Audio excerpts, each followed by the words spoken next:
Alors bonjour à toi et merci d'avoir lancé cet épisode, c'est le 50e épisode du podcast. Donc déjà merci beaucoup à tous ceux qui l'écoutent et le partagent autour d'eux. Ça me donne vraiment envie de continuer d'en faire très longtemps. Et d'ailleurs, dans ce but-là, j'ai changé d'hébergeur pour mon podcast. Je suis passé chez Acast afin de pouvoir monétiser mon podcast. Donc tu vas sûrement entendre des petites pubs en début, fin et en milieu d'épisode.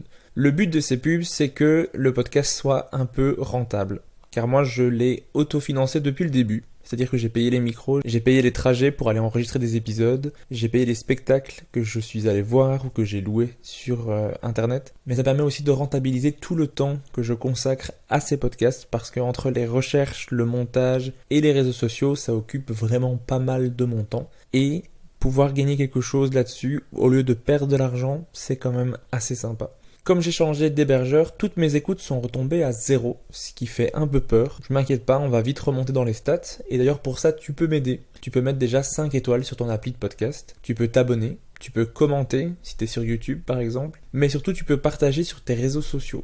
Ça aide vraiment à ce que le podcast soit découvert. Et ça m'encourage à en faire beaucoup d'autres. Alors j'en profite également pour remercier Maxime, Lorenzo et Marie qui ont choisi de soutenir financièrement le podcast. Et si vous voulez faire comme eux, vous pouvez donner le montant de votre choix. Le lien est en description de l'épisode et du podcast. Maintenant je vous laisse avec Gaëtan Delferrière, il est génial, allez le voir en spectacle, vous ne serez pas déçus. Bonne écoute.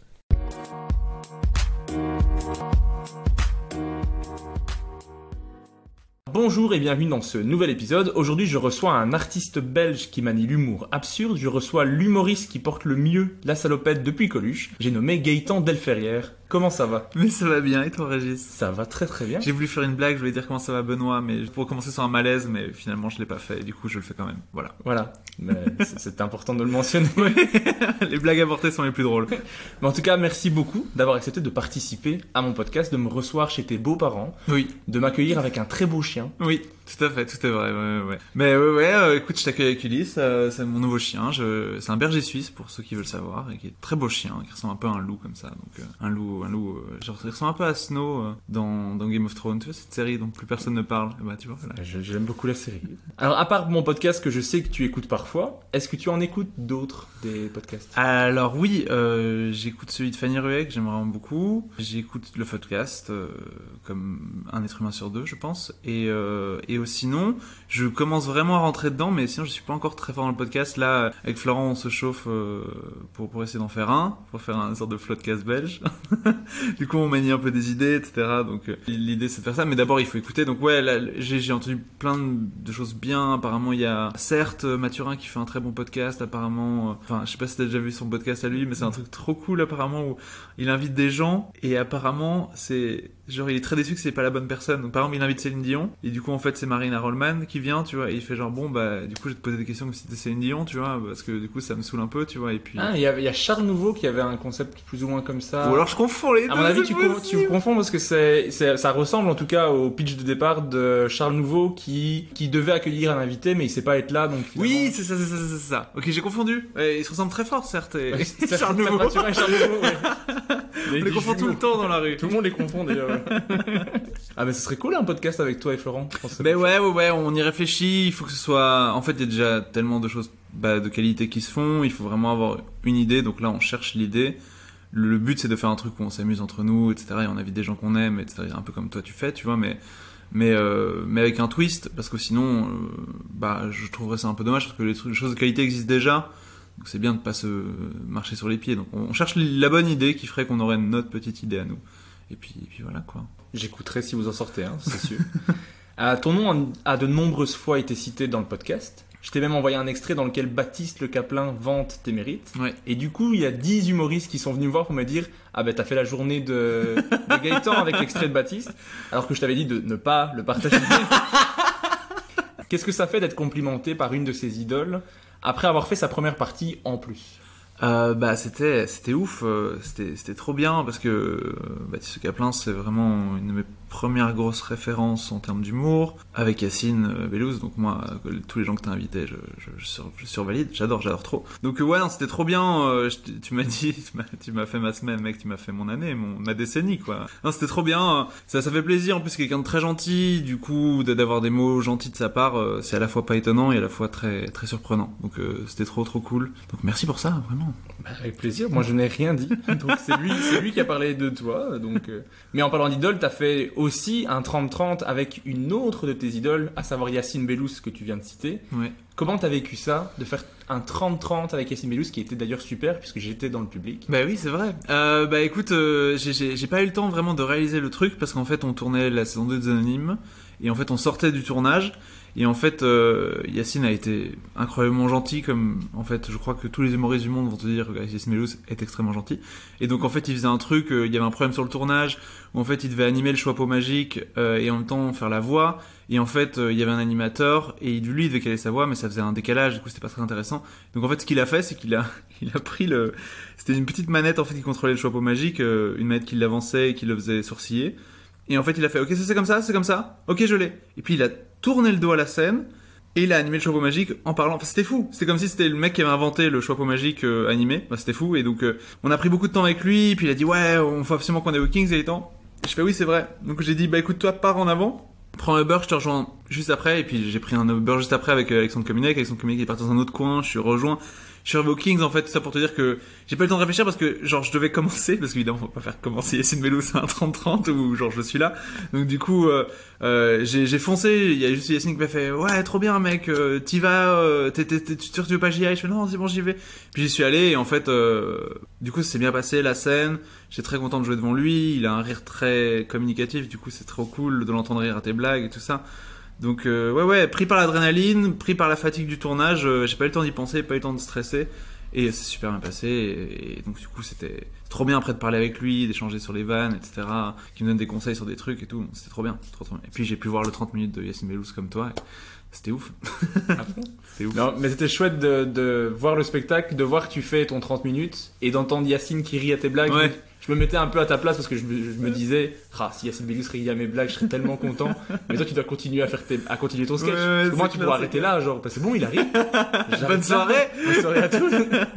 Non, ouais, c'était vraiment bon. C'est d'ailleurs pour ça que je voulais te recevoir dans le podcast, parce que j'avais beaucoup ri. Sinon, tu ne serais pas là. Voilà, c'est bon de le savoir, en tout cas. Mais je suis honnête. Et si j'avais plus rigolé, tu serais là plus tôt. Non, parce que j'aurais aimé voir ton spectacle, mais à chaque fois, tu joues à des jours où je ne suis pas dispo, donc à un moment donné... Ouais, je sais, mais en même temps, c'est très compliqué de trouver des dates, mais là, en 2022, c'est plus facile, j'ai une date fixe au Kings, c'est facile à dire, c'est le 3e mercredi du mois au Kings, voilà, bam bam, c'est facile à dire, les gens savent ce que c'est un 3e mercredi du mois, donc voilà, c'est bon quoi. Comme on parle de Yacine Bellouz, tu m'avais dit que tu avais suivi sa masterclass à Paris. Ouais. Est-ce que tu recommandes sa masterclass? Alors, à fond, de ouf. Par contre, comme dit Yacine, en fait, moi, il a même essayé de me dire, mais t'as un niveau un peu trop évolué, je pense, pour ma masterclass, parce que c'était vraiment une masterclass qui faisait toutes les bases, en fait. C'est lui qui, en fait, du coup, si t'es un nouvel humoriste, c'est le truc à faire, parce que déjà, Yacine Bellouz, et en plus, Yacine Bellouz qui apprend les bases, en fait. Mais moi, j'étais trop chaud d'y aller, parce que moi, j'ai jamais eu de base, en fait. C'est comme c'est un métier qu'on apprend en autodidacte, enfin, beaucoup, en fait, et que j'ai pas eu de formation de comédien avant. En fait, en tant que quelqu'un qui prend ça très au sérieux depuis longtemps, et qui a beaucoup de choses à transmettre, c'est super. Et en fait, il y a des trucs tout cons, mais genre par exemple, choper le regard des gens dans le public, asseoir ton énergie, pas stresser. S'il y a une blague qui passe pas passer directement au-dessus de ton texte, la faire respirer. En fait, il y a un truc qui est très intéressant qu'il m'a dit, c'est par exemple, genre tu fais une blague, ça marche pas. Et c'est plus intéressant de ralentir le rythme après que de l'accélérer en fait. Parce qu'en fait les gens vont en fait comprendre que c'était une blague ratée et surtout ils vont pas tu leur permets pas le temps de refaire ta prémisse en fait. Donc ça c'était super intéressant. Non, c'était trop bien. Franchement, s'il y a des jeunes humoristes qui écoutent ça, foncez-y.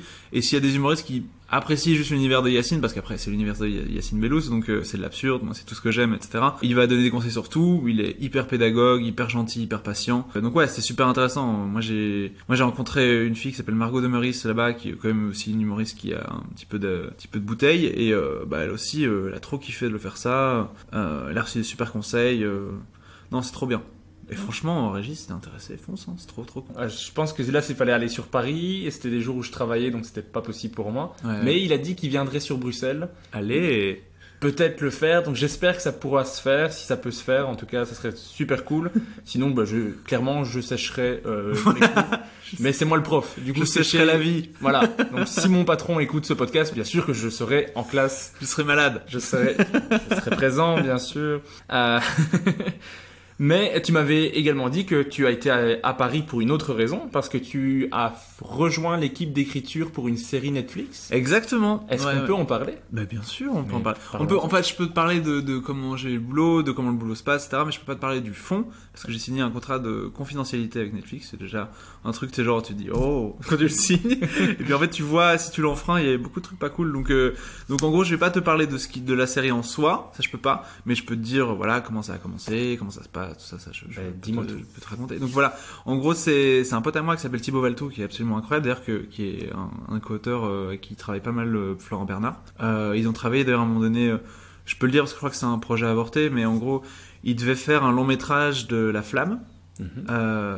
Du coup, Jonathan Cohen, Florent Bernard, et il y a du coup Thibaut Valto, mon pote en fait avec qui j'ai fait mon master à l'IAD, qui travaillait là-dessus. Et en fait, il y a eu un truc trop compliqué, c'est qu'en fait, Jonathan Cohen a été directement pris en fait sur Astérix en Corse là, de Guillaume Canet. Ouais, c'est Guillaume Canet qui fait le nouveau Astérix. Et du coup, en fait, c'était un projet en fait qui devait se faire très très vite en fait après la saison 1. Parce que si ça prenait trop de temps, là, tu vois, t'as vu, comme Florent Bernard l'a dit dans l'épisode précédent, la saison 2, ça a plus du tout le même thème en fait. Donc, comme ça a plus du tout le même thème, faire un long métrage un peu style La Flamme saison 1, ça n'avait plus vraiment de sens. Donc le projet a été avorté. Mais donc voilà, ils sont connus comme ça. Et en fait, il y a une production, la production Mother Production, qui est du coup la production de 10%. Tu vois la série.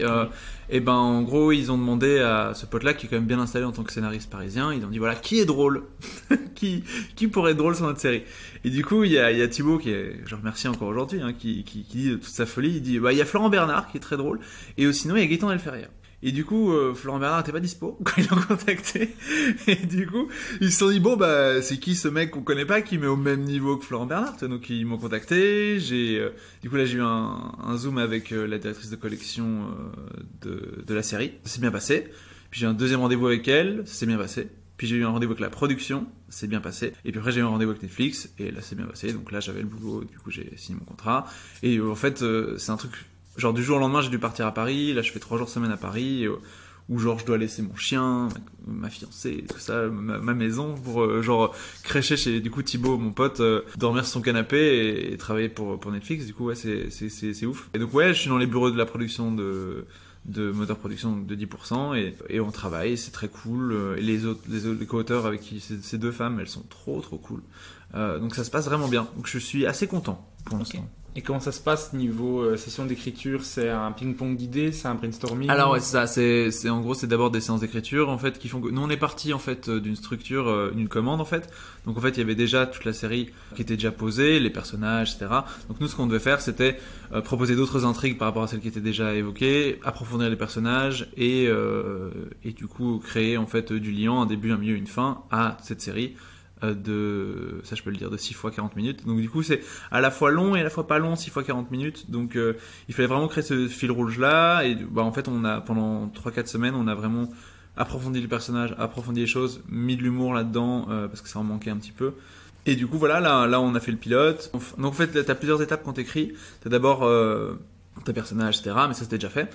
Donc nous on a approfondi, puis après tu fais tes arches, et en fait les arches narratives, ça c'est vraiment ton personnage va d'un point A à un point B sur toute la saison 1, par quelles étapes il passe, les grandes étapes, pas les détails encore.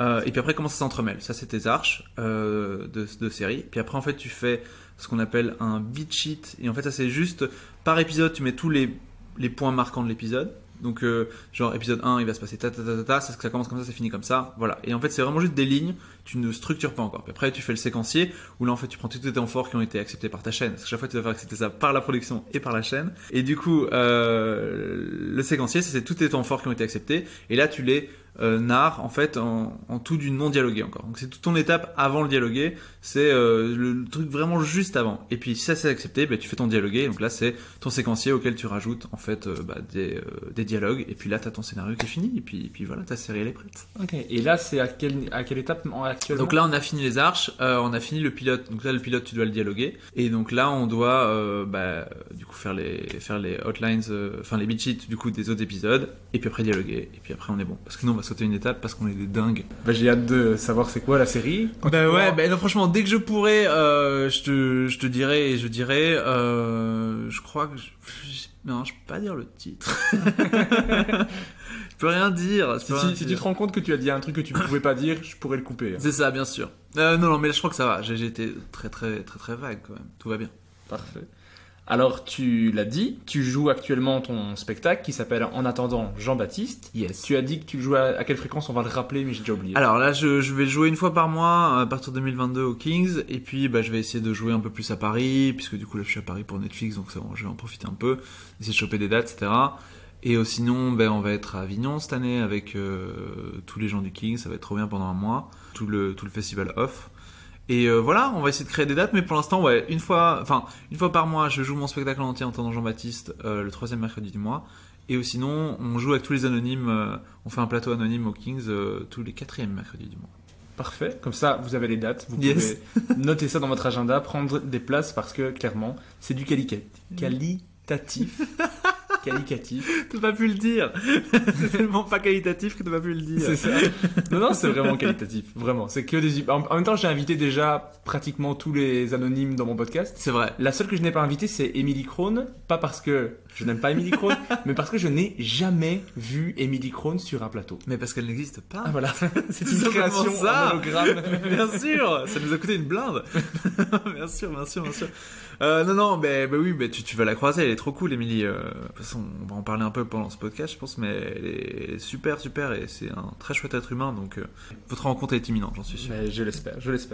D'ailleurs, si on va sur tes réseaux sociaux, on est bombardé des vidéos des anonymes, Bien la sûr. série que tu as créée donc avec Émilie Krohn et Florent Leçon. Yep. Est-ce que tu peux expliquer juste à ceux qui ne connaissent pas encore cette série, qu'est-ce que c'est en gros? Ouais, donc en gros c'est le pitch, c'est en fait on a pris les alcooliques anonymes et on les a déclinés en plein de thèmes différents pour que ce soit de l'humour et que ce soit des choses très absurdes et un peu barrées. On a fait par exemple les gens qui croient encore au Père Noël anonyme, et du coup c'est que des gens qui se posent des questions sur le fait que comment ça se fait que les gens n'y croient pas. On fait aussi les philosophes, bourrés, les divinités grecques anonymes, donc ça nous permet de faire plein de trucs différents, de faire toutes les blagues en fait qu'on a envie de faire sur un format court, où on peut faire du coup des punchlines, transition, et en invitant des guests de ouf, donc on est trop content. Voilà, c'est simple les anonymes. Vous en êtes à la 2e saison. Pour Yes. celle-ci, vous allez changer de décor. Mais il y a toujours le médiateur qui est interprété par l'exceptionnel Ino JP. Incroyable. Et il y a également Farah qui est comédienne dans chaque épisode. Mais vous accueillez un grand nombre de guests comme Guillermo Guise, Yacine Bellous, Yes. Fanny Ruet, PE, Julien Santini. Il y en a plein. Comment sont les retours pour cette saison 2? Franchement, on est super content. On est super content parce que là on a quand même pas mal d'épisodes qui marchent vraiment bien. C'est toujours marrant, c'est toujours une loterie un peu les anonymes où tu te dis voilà, la divinité grecque, on va se faire plaisir. Mais voilà, c'est comme les philosophes, personne n'y croit. Et puis en fait c'est celui qui fait un démarrage de ouf. Là on a 150 000 vues en 24 heures. Enfin, c'est fou. Donc on est trop content. Donc c'est parfois très aléatoire comment les gens vont réagir à un épisode, parce que parfois tu te dis ok on va les attarder sur les jeunes parents anonymes avec Guillermo Guise, un truc plus universel. Et puis en fait les gens accrochent aux divinités grecques. Donc ça c'est cool. Et les gens nous disent ouais, pourquoi est-ce que Hercule est joué par une femme, et du coup là tu sais pas quoi dire, mais sinon c'est trop cool, les gens sont trop bien, trop sympas, donc les retours sont super bons. Je pense que du coup on va partir sur une 3e saison, mais ce sera la dernière je pense, parce qu'on veut pas éculer le concept, c'est ça. Là on a encore des choses à dire pour une saison, je pense. Ça nous fera, si on le fait encore 15-20, ça nous fera 50-55 épisodes. Voilà, c'est très bien pour ce qu'on a envie de faire. On n'a pas envie de répéter des blagues, etc. Je pense qu'on a encore la matière pour faire 15-20 épisodes, donc on est vraiment hyper content, c'est vraiment inédit. Et puis après, je crois qu'on passera à autre chose, à un autre projet, etc. quoi. Et est-ce que toi, personnellement, tu trouves que la saison 2 est plus réussie que la première? Alors, c'est très compliqué pour moi de répondre à cette question, et tu le sais, espèce de filou. Parce que du coup, je suis... il y a Ulysse qui est là. Parce que du coup, je suis réalisateur sur la saison 2 par rapport à la saison 1. Mais la saison 1, en fait, on en est super content. C'est juste que comme c'était un premier projet, on savait pas évidemment comment tourner, comment réaliser, etc. Donc on a fait appel à Shoot for the Moon, qui est une maison de production, et c'était trop bien, et ils ont été trop sympas. Mais le problème qu'on s'est rendu compte dans saison 1, c'est qu'en fait c'est tellement particulier, nos blagues, etc. Et la manière dont on a construit toutes ces blagues-là, c'est que en fait il fallait vraiment que ce soit un de nous, Émilie ou moi, qui était là de A à Z pour vraiment que la blague soit portée de A à Z. Le travail était super en saison 1, on était super content, mais parfois il y avait des plans qui nous manquaient, parfois il y avait un rythme de blague qui était pas le bon, etc. et donc voilà, si on est vraiment très content en saison 2, c'est qu'on a eu le temps de prendre plus de plans, on a eu le temps de faire plus de trucs. Je suis désolé. On rit parce qu'il y a le chien de Gaëtan qui part avec la boîte de mon micro et ça ne me plaît pas beaucoup, je t'avoue. Je suis désolé. Attends. Petite pause pour récupérer mon micro. Putain, il y a le téléphone qui sonne en même temps, donc tant mieux. Voilà, ce sera la petite pause. Ouais. Bon, bah je vais la refaire du coup. La saison 1, on était trop contents. On a juste voulu faire un bond en avant au niveau image, en ayant plus de plans de réaction, ça fasse plus respirer. Et en fait, on voulait vraiment quelqu'un qui soit là de A à Z pour la blague, parce qu'en saison 1, ce qu'on a vu, c'est que parfois il y a des blagues où en fait c'est très compliqué d'expliquer à des gens. Ok, lui il va apparaître en vampire et il va commencer à danser et ça va être drôle. Et du coup, toi t'as ça parce que tu sais comment le montage va se faire, etc. Mais les gens qui sont pas là font genre non, je crois pas que ça va être drôle et ça va coûter cher.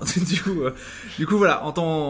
J'ai pas du tout d'expérience en tant que réalisateur. C'était trop bien parce que du coup j'ai été épaulé à fond par Shoot for the Moon et par Valentine Penders qui est du coup la co-réalisatrice et qui est quand même ouf, qui est incroyable et qui m'a permis vraiment de trouver les mots aux techniciens, etc. Donc on est trop contents. Franchement, niveau qualité, niveau guest, on essaie vraiment de faire une continuité par rapport à la saison 2. Moi je suis trop heureux, les guests sont ravis, donc vraiment très content de cette saison 2. Ouais. Moi, personnellement, en tant que spectateur, je préfère la saison 2. C'est vrai. Je trouve que j'ai bien aimé la saison 1 et je trouve que la saison 2 est mieux réussie. Ouais, clairement. C'est vraiment mon cas aussi. Voilà, on est un peu plus à même de savoir ce qu'on fait et en même temps, on prend plus le temps de faire des blagues. On est un peu moins en train de s'excuser de faire une série. Et puis c'est plus joli à l'image parce qu'on a plus le temps, on a fait une colorimétrie, on a fait un lieu qui est un peu plus joli, etc. Parce qu'en fait, notre idée dans la saison 1, c'était vraiment faire un lieu moche comme les clichés de Réunion d'anonymes, en fait, c'est toujours dans des lieux un peu insolubles comme ça, qui ont pas vraiment de visage, et c'est le but, parce qu'en fait, tu t'es pas dans un lieu, t'es là pour parler, et du coup, la parole, et t'as pas besoin d'être, on va dire, distrait par le lieu. Du coup, on a pris un lieu austère, mais le problème, c'est que le lieu austère, on l'a mal filmé, du coup, un lieu austère mal filmé, c'est vraiment juste moche. Donc, on avait raté notre coup, du coup, à ce moment-là. Donc, on s'est dit, ok, saison 2, on fait un lieu plus joli, etc., qui accroche moins l'œil, et en même temps, qui est plus agréable aussi à regarder partout, avec une petite lumière jolie, etc. Donc, je suis tout à fait d'accord avec toi. C'est plus clair, la saison 2. C'est plus clair, et du coup, ça permet que les blagues soient plus claires aussi, ce qui est pas plus mal quand on fait de l'absurde, quoi. Donc, Et quels seraient tes épisodes préférés dans la saison 1 et dans la saison 2? Même ton épisode préféré de la saison 1 et ton épisode préféré de la saison 2. Alors, moi j'ai les miens, je les ai notés. Alors moi, mon épisode préféré de la saison 1, il y en a plein que j'aime beaucoup, mais vraiment les philosophes bourrés anonymes, j'aime vraiment beaucoup parce que j'aime bien le twist qu'on fait, j'aime bien l'espèce de conneries, et puis là on s'amuse vraiment, et puis il y a une petite mise en scène, ce qui faisait du plaisir par rapport à la saison 1 où il n'y en avait pas beaucoup. Et donc voilà. La saison 2, c'est clairement celui qui est Yacine Bellous, Les Voyageurs dans le temps anonyme, il est dingue. J'adore. En plus, il y a Alexandre Kominek qui est dedans, qui est celui qui était là depuis la saison 1, qui joue du coup Pedro, qui est du coup le Adolf Hitler qui a réussi à partir en Amérique du Sud. Et du coup, il joue ça incroyablement bien, et donc forcément pour Les Voyageurs dans le temps, on l'a mis parce qu'on devait, et puis Yacine, il joue un mec qui vient d'une dimension parallèle où les chats ont gouverné le monde, et du coup il essaie de nous avertir pourquoi il faut tuer les chats.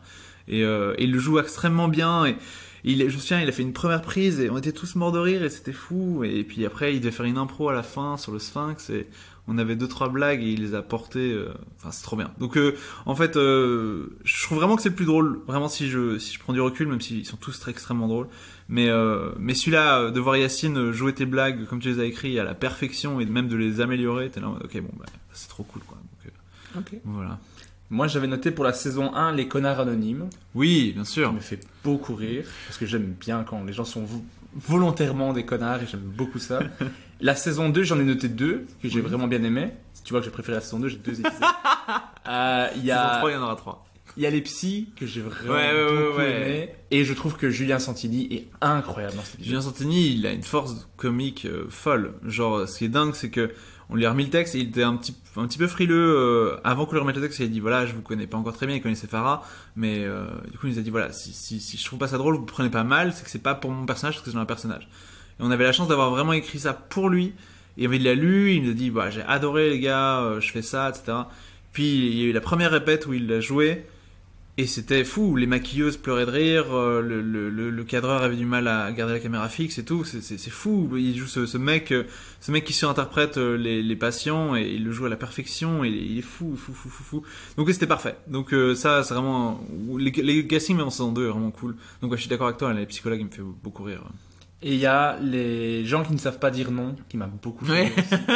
Et je trouve que Florent Lausson en Père Noël m'éclate. L'angle est génial, c'est un angle de stand-up, clairement, je trouve, qui est très très drôle. Donc moi j'ai beaucoup aimé cet épisode, mais n'hésitez pas à dire en commentaire quel épisode vous avez préféré vous. Mais maintenant qu'on est revenu sur ton actualité, parce que je pense qu'on est revenu sur à peu près tout ce que tu fais en ce moment.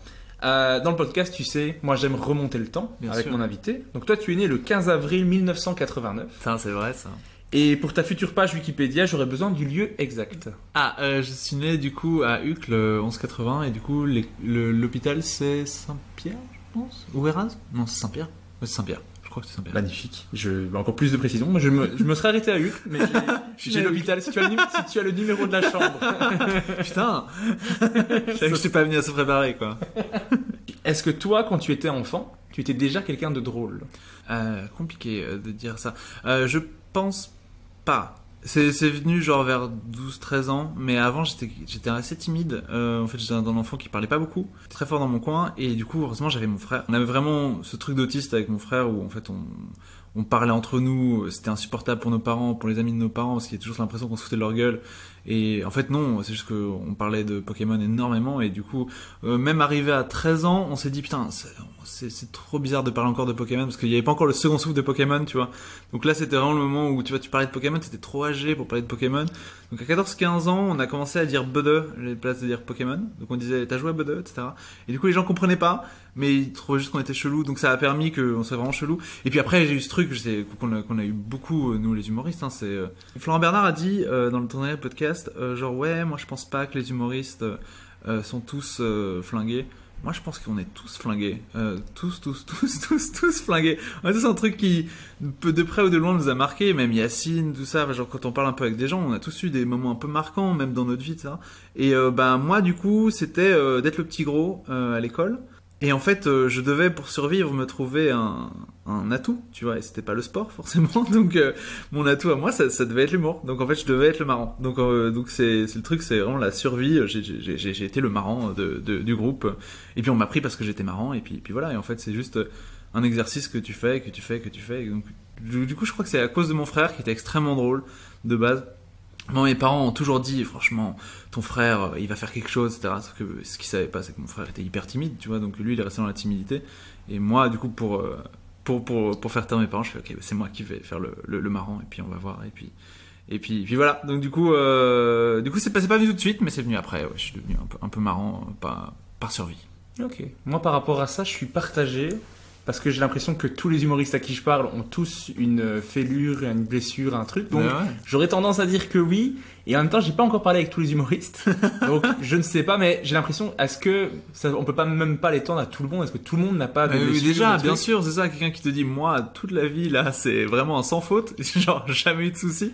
Non. J'ai juste l'impression que les humoristes en sont conscients et en font quelque chose, en fait. On l'évite d'une certaine façon, mais on en fait quelque chose. Ouais. On l'affronte, mais par la blague, pour quand même pas l'affronter de face. Non, clairement. Faire une petite blague. Mais... Après, voilà, là où les gens sont sains par rapport à nous, c'est que les gens sont ok, voilà, j'ai une petite fêlure, et bah du coup, je vais la garder pour moi et je vais en parler à un psy. Et nous, on en parle à des gens avec un micro où on permet aux gens de nous juger tous les soirs. Et ça, c'est beaucoup plus très, très particulier, quoi. Ok, et donc ton frère était quelqu'un de drôle, mais est-ce que tes parents aussi? C'est particulier. Mon père est quelqu'un de très solaire. Il a toujours réuni beaucoup d'amis autour de lui, etc. Sauf que mon père a toujours eu un peu ce côté un peu... Voilà, il a vécu dans les années 60, il a connu la libération sexuelle, etc. Donc toujours un peu eu ce côté où il a un humour très... Voilà, drôle, mais un peu rigolard, quoi, tu vois, genre le côté, genre, c'est pas la blague qui est la plus compliquée, mais c'est la plus efficace à chaque fois qu'il fait, tu vois. C'est quelque chose de très efficace qui a fait rire tout le monde, mais si tu prends le recul, t'es en mode, il y avait moyen de faire mieux, on se prend un peu plus la tête, etc. Donc, du coup, je crois que c'est grâce à ça, en fait, que j'ai vu mon père, la puissance comique qu'il avait, et je me suis dit, mais en fait, je vais essayer de voir au-delà de Bigard un peu, et puis de voir un peu ce qui se fait au-delà, quoi, et puis Et est-ce que... Et ma mère est pas drôle. Voilà. Je vais pas insister. Ma mère a toutes les qualités du monde, mais ma mère n'est pas quelqu'un d'extrêmement drôle. Quelqu'un à qui j'ai une connexion incroyable, qui est quelqu'un de fantastique, mais même je crois pas qu'elle se définirait comme quelqu'un de drôle, ma mère. C'est très bien, il faut pas tous être drôle non plus. On l'embrasse. Et est-ce que quand tu étais petit, vous alliez voir des spectacles d'humour, vous en regardiez beaucoup à la télé, c'est quelque chose qui était ancré chez vous ou pas spécialement? Ouais, ça par contre mon père, il avait enregistré toutes les cassettes des Inconnus, il avait toutes les cassettes des Nuls, donc moi j'ai découvert les Robins des Bois, tout ça c'est vraiment des cassettes qu'on avait VHS chez nous. En fait lui il matait ça en boucle et c'était incroyablement drôle et du coup j'étais en mode ok ça c'est vraiment, quand je voyais les Robins des Bois j'étais en mode ouais, ça c'est vraiment très drôle, c'est vraiment très absurde, c'est vraiment des gens qui sont fous, qui en ont rien à foutre et c'est trop bien. Puis il y avait Edouard Baird, donc tout ça, le Grand Journal, enfin tout l'esprit Canal des années 2000, c'était fou, c'était trop drôle et donc du coup ça m'a vraiment fait. Et puis il était fan de Monty Python, mon père, du coup il regardait blindé et du coup moi j'ai découvert le Monty Python, ça c'était encore dingue aussi. Le premier Monty Python que j'ai vu c'était le dernier, c'est Le Sens de la Vie. Et c'était fou, c'était incroyablement drôle. Et je me suis dit ouais ça c'est vraiment des trucs qui me font extrêmement rire. Et ce que j'aimais bien c'est que c'était pas des trucs qui faisaient rire tout le monde. Genre Le Sens de la Vie, il y a vraiment des potes à qui j'ai montré ça, ils m'ont dit mais c'est nul à chier. Et je disais mais non mais c'est trop bien. Je fais mais enfin pourquoi est-ce que la mort viendrait voir des gens? Et je trouvais ça extrêmement drôle et tout le monde le prend pour le jardinier, la mort, et il dit ah vous avez une faux parce que vous faites les hate. Et puis c'est très très drôle. Mais aussi on voir des spectacles, non. J'ai été voir Valérie Lemercier avec ma mère, c'était incroyable. Elle a joué au Cirque Royal, c'était fou. En plus Valérie Lemercier, elle a ce côté assez génial où en fait elle veut pas qu'il y ait des captations de ses spectacles en fait, parce que comme c'est des spectacles vivants, elle veut que tous ces spectacles soient vécus et jamais enregistrés puis diffusés. Et en fait, ça faisait que quand t'allais voir quelque chose, tu savais jamais vraiment à quoi t'attendre, puisque du coup, c'était unique. Et non, c'était trop bien. Donc j'ai vu un peu des trucs comme ça, mais après, c'est vraiment moi qui me suis fait ma culture tout seul à partir de l'adolescence, où j'ai été voir des gens. J'ai été voir Arnaud de Samer, que j'ai adoré. J'ai été voir Yacine Bellous, j'ai été voir Baptiste Caplin, tout ça. Et donc, c'est vraiment les gens qui m'ont nourri, et donc c'était trop bien. Mais est-ce que quand tu voyais ces humoristes quand tu étais petit, même au début de l'adolescence, est-ce que tu te disais, moi je vais être à leur place ou... Pas du tout. Pas du tout. Okay. Pas du tout. Non, je trouvais ça cool de faire rire des gens, etc. Mais pour moi, il y avait un plafond de verre qui était... genre, moi je suis drôle entre quatre murs avec mes potes, tu vois, mais je suis pas drôle comme ça avec un micro devant des gens. Je trouvais que c'était quelque chose de... C'était encore une étape supérieure à faire, quoi, tu vois. Mais par contre, j'adorais écrire de l'humour. Genre, je me souviens, il y avait On ne demande qu'à en rire, tu vois, qui passait sur France Télévisions. Et c'était le début de la télé numérique où tu pouvais appuyer sur pause pendant le programme, tu vois. Et donc, du coup, il y avait, par exemple, des humoristes que j'aimais pas forcément, mais je voyais leur thème. Et du coup, ils descendaient les marches. Et puis là, j'appuyais sur pause, je voyais leur thème. Et du coup, je me laissais 1 heure pour écrire un sketch, etc. Donc, j'écrivais le sketch, etc. C'était pas toujours très bon, hein, même souvent très nul. Super idée. Et puis après, je voyais ce qu'ils en avaient fait du thème. Et j'étais là, ah ok, d'accord. Moi, c'est peut-être moins drôle, mais c'est une autre option qui est moins évidente. Et en fait, c'est normal parce qu'ils devaient, enfin, ils avaient des temps de fou, quoi. Genre, ils devaient écrire le sketch, le jouer, le répéter, le mettre en scène en 24 heures. Enfin, c'était fou. Donc, moi, j'étais en mode, oh, ce que j'ai fait, c'est un peu mieux. Mais genre, j'étais que la première étape qui était genre l'étape d'écriture. J'étais pas encore du tout mis en scène, joué, etc. Et puis surtout, c'était jamais pour le jouer. C'était juste en mode, ok, voilà, expérience et puis c'est tout, quoi. Et en plus, pour ajouter à On ne demande qu'à en rire, j'ai appris ça il y a pas longtemps d'ailleurs, c'est que les humoristes, ils avaient ce petit délai pour préparer leur sketch, mais souvent ils allaient le tester la veille pour le jouer devant un public pour voir si ça fonctionnait. Ouais. Donc ils avaient ça en plus, et des fois, je suis sûr que leur sketch ne devait pas fonctionner, donc ils devaient le refaire, essayer de rejouer ailleurs. Ouais, non, j'ai parlé avec Olivier Debenoît oui, parce que j'ai parlé avec Olivier Debenoît, qui avait expliqué qu'il des fois jouait plusieurs fois les sketchs avant de les faire sur scène. Ok, d'accord. Et donc il fallait absolument que le sketch arrive fort sur scène. C'est aussi ça qui a fait son succès dans l'émission, je pense. Mais je veux dire, c'était incroyable. Ça, c'était la petite parenthèse. J'ai appris ça il y a pas longtemps. Je trouvais ça assez fou. Mais donc toi, tu te disais pas du tout que tu serais à leur place, mais t'écrivais quand même. Ouais. Moi, un de mes grands rêves d'enfance, il est un peu dévié, mais c'était d'écrire. Je voulais écrire des romans, je voulais écrire des trucs, j'adorais lire. C'est vraiment Harry Potter qui a lancé ma passion de la littérature. Puis après, j'ai commencé à découvrir Camus. J'ai adoré Camus, ce qui faisait la fierté de ma mère. Mais en fait, moi, je savais pas qui était Camus, mais je trouvais juste que L'étranger, c'était un des meilleurs livres du monde. Je pense toujours d'ailleurs encore maintenant, c'est incroyable. Et donc, j'étais en mode, c'est mon livre préféré. Et du coup, je savais pas que ça faisait bon genre de le dire, parce que du coup, j'étais trop petit, quoi. Mais donc ouais, j'ai toujours adoré écrire, et c'est un truc très immédiat, même dans la comédie, quand tu veux faire rire tes potes, en classe, tu vois, t'écris des blagues, etc., pour pas que la prof prof le voit, etc. Et donc je passais très fort par l'écrit pour faire rire déjà. Donc moi je me suis dit ok, en fait ce que je ferais sûrement, si un jour la vie me le permet, c'est d'écrire un livre, drôle ou pas, mais voilà, d'écrire un livre quoi. Donc moi c'est toujours l'écriture. J'étais nul en maths, j'étais nul en toutes les... Juste en français, à chaque fois, les profs disaient à ma mère, c'est pas lui qui a écrit ça, il faut arrêter de faire écrire ça par des adultes, etc. Et elle était là, non, c'est vraiment lui qui a écrit, etc. Et puis ils y croyaient pas du tout, mais parce qu'en fait j'étais nul dans toutes les autres matières. Donc ça n'avait pas de sens que je sois bon là, mais voilà, c'est tout quoi. Donc c'était tellement bien écrit que tes profs pensaient que c'était des adultes. Ouais, mais c'était parce qu'en fait, il y a juste ce gap, tu vois, de genre quand t'es à 12-13 ans, et en fait si t'écris un peu trop bien par rapport à 12-13 ans, ben voilà. Mais en fait, si j'avais écrit ça à 14 ans ou 15 ans, bah, ça serait passé crème, tu vois, parce qu'il y aurait pas eu cette espèce de... C'était pas de la grande littérature non plus, c'est juste que c'était soigné un petit peu, quoi. Et donc, ils se sont dit, bah voilà, un peu trop soigné, il y a un petit fond, un truc comme ça, c'est pas normal, c'est pas lui, tu vois. Ou alors, il s'est fait aider au moins, quoi. Et donc, ouais, il y avait ce truc-là. Mais parce que j'étais un cancre dans les autres, donc c'était vraiment, bon, c'est pas logique. Aucun sens que ce connard écrive des trucs. Si tu veux transmettre le message maintenant à certains professeurs, monsieur Intel, c'était moi qui avais écrit, c'est le moment de le dire. Oui, Madame Verstraeten, c'était moi. C'est dit. Ok, et dans l'épisode que j'ai eu l'occasion d'enregistrer avec Florent Leçon, il m'a dit que déjà en secondaire, vous faisiez de l'improvisation. Ouais. Et il dit même de toi que tu éclatais tout sur ton passage, ce sont ses termes. Ouais. Oui, c'est vrai.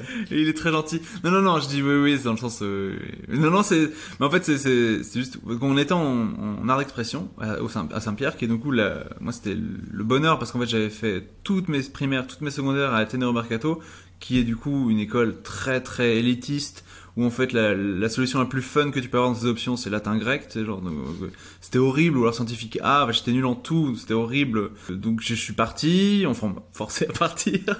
Du coup je suis allé au collège Saint-Pierre, et puis là j'ai vu art d'expression avec renforcement français, donc là, je me suis dit ok voilà, trop bien, je vais faire ça.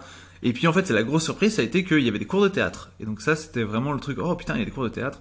Et en fait à chaque début de cours de théâtre on faisait de l'impro, on faisait du coup des échauffements d'impro tous ensemble, on s'amusait un peu à faire de l'impro, et ben j'ai directement adoré ça, parce que tout ce côté immédiat de l'écriture, ben je retrouvais en fait en théâtre là, tu vois, ce côté genre t'écris une blague à ton pote, ben tu joues une blague à ton pote, et ça c'était trop bien. Et en fait de vraiment faire un jeu où en fait on joue ensemble à quelque chose qu'on ne sait pas où ça va, mais on le construit quand même ensemble. Bah j'ai adoré ça, je trouvais ça absolument trop bien, j'ai directement trop kiffé, donc je me suis un peu perdu là-dedans. Donc je pense que c'est plus de l'enthousiasme que les gens chantaient que du vrai talent, tu vois. Donc quand Florent disait ça, c'est juste que moi j'étais plus impliqué dans l'impro que les autres, mais non, c'était trop bien, trop bien. Donc ouais, j'ai commencé par l'impro moi. J'ai fait ça à l'UNIF aussi, puis j'ai fait ça en dehors de l'UNIF, et j'ai continué genre pendant 10-11 ans l'impro, j'ai trop kiffé à la FBIA, la Fédération Belge d'Improvisation Amateur, en Belgique, qui est trop bien, parce que ça te permet de jouer avec des gens trop forts, et puis il y a le championnat, c'est là que j'ai rencontré Rudy, Raphaël, et puis on va en parler, mais c'est comme ça, c'est ma porte d'entrée quoi. Ok. Et quel type de joueur tu étais ? T'étais beaucoup dans le gag, je suppose. En fait, du coup, la faute qu'on me sifflait le plus, c'était cabotinage, évidemment. Du coup, ça c'est la faute où en fait tu prends une blague pour toi qui ne fait pas du tout avancer l'impro, mais quand c'est une blague drôle et qui te fait gagner le point, du coup tu prends une faute utile, on va dire, tu vois. Donc j'avais tendance à faire ça si je voyais vraiment que on perdait le point, mais c'est parce que j'étais jeune. Hein. Et puis même ce principe des matchs d'impro, c'est pas ce que j'ai préféré après, parce que du coup là, c'est vraiment un côté pervers dans l'impro, parce que normalement on est ensemble, on construit quelque chose ensemble, etc. Et puis à la fin, il doit quand même y avoir un gagnant sur l'impro. Et donc ça, c'était malsain, parce que en fait, même si tu veux pas rentrer dans ce jeu-là, si par exemple quelqu'un d'autre dans l'autre équipe joue dans ce jeu-là, on se fait niquer. Donc du coup, tu dois avoir un peu ce côté un peu loup là-dedans aussi. C'était pas agréable. Donc après, je suis passé sur autre chose. Mais donc ouais, j'ai trop kiffé l'impro. C'était trop bien. Est-ce que tu avais une catégorie préférée ? Là, c'est pour les petits fans d'impro comme moi qui veulent savoir.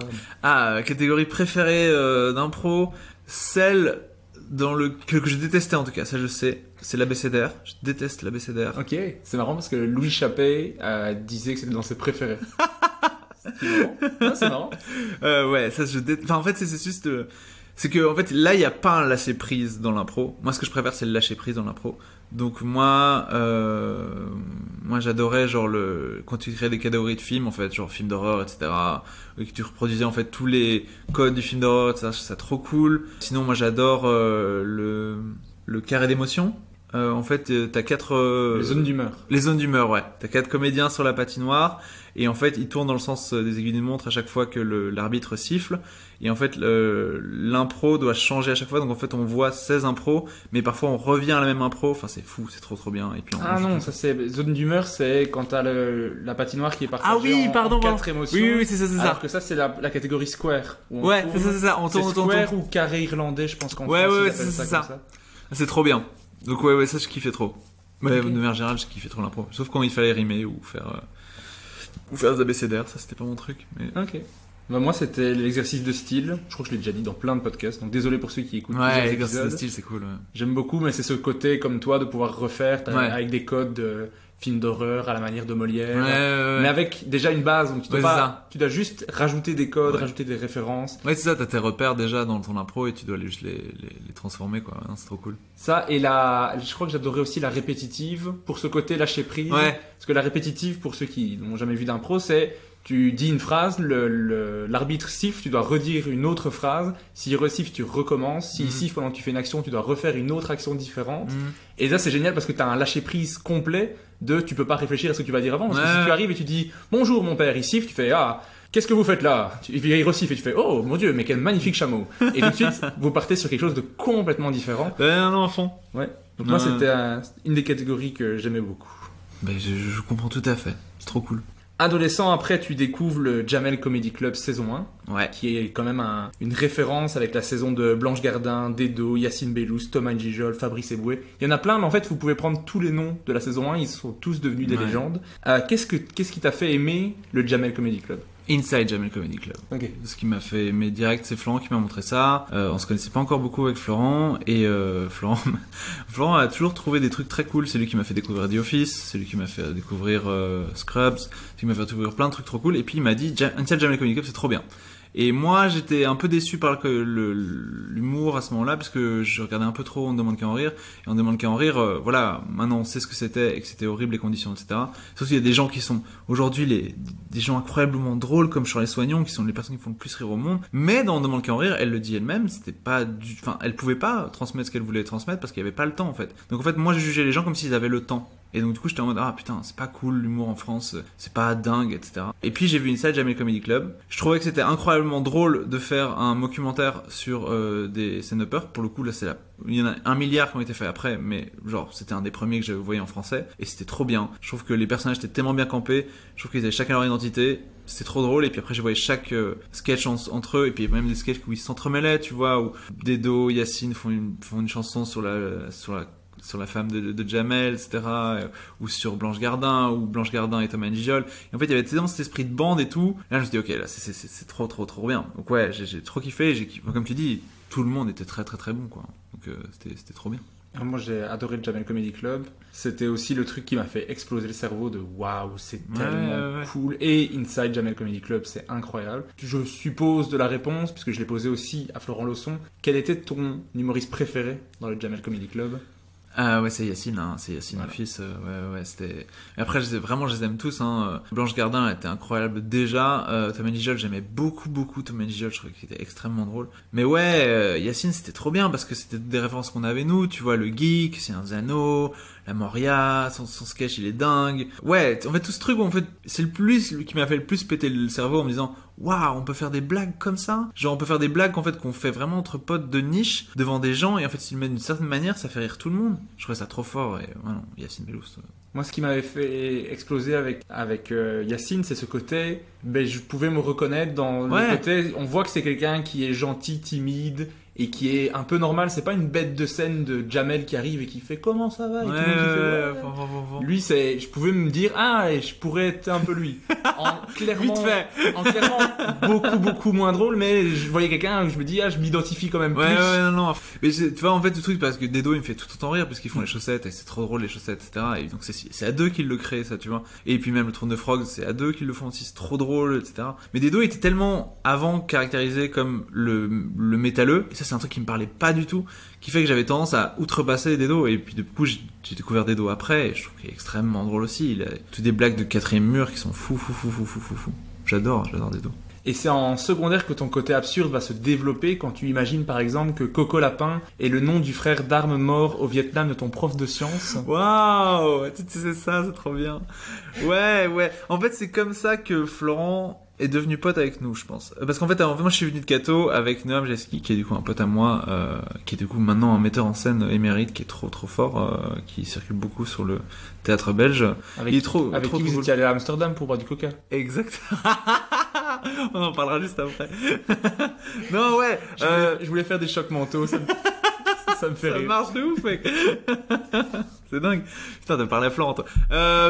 Du coup, ouais, donc en gros, on était en cours de sciences, de bio, avec du coup Noam, et en fait, on connaissait encore personne. Du coup, j'avais la relation avec Noam, comme j'avais la relation avec mon frère, comme je te disais, très autiste, à deux, on parle ensemble, très bas, on s'amuse, on rigole un peu fort, tout le monde nous regarde, qu'est-ce qui se passe avec ces gens-là. Et en fait, il y avait un truc que notre prof de sciences faisait, c'est que pour te rappeler à l'ordre, pour te dire, oh, t'es pas en train d'écouter, il faisait claquement de doigts, il disait Coco Lapin, et il disait tout ça à tout le monde. Mais il avait un peu le regard figé, comme quand il disait ça, tu vois. Du coup, nous, avec Noam, on s'est dit, ce serait trop drôle que, tu vois, genre, il a un traumatisme de guerre, tu vois, et que, en gros, on venait de voir Top Gun, je crois, à ce moment-là, et du coup, que c'était un peu son Maverick, tu vois, genre le côté, genre, Coco Lapin, et il revivait, ce drame de guerre, tu vois, et en fait, il restait figé, et en fait, le truc, c'est qu'on voyait, en fait, quand il disait ça, il pointait pas toujours la bonne personne. Parce qu'en fait, comme il se retourne, et que du coup c'est pas la bonne personne qui a parlé, il pointe du doigt la mauvaise personne qui a parlé et il fait Coco Lapin, etc. Et du coup tout le monde est un peu oh putain, il parle pas avec le même. Nous on nous disait genre il voit quelqu'un qui n'existe pas en fait, il voit le fantôme de son frère d'âme mort, etc. dans la pièce, Coco Lapin il est là. Donc voilà, ça nous faisait extrêmement rire. Et du coup Florent nous a vraiment demandé okay, pourquoi est-ce que vous rigolez tout le temps en cours de bio, puis on l'a expliqué, et puis à chaque fois que le prof disait Coco Lapin après, il explosait de rire et il s'est pris je sais pas combien de retenues aussi.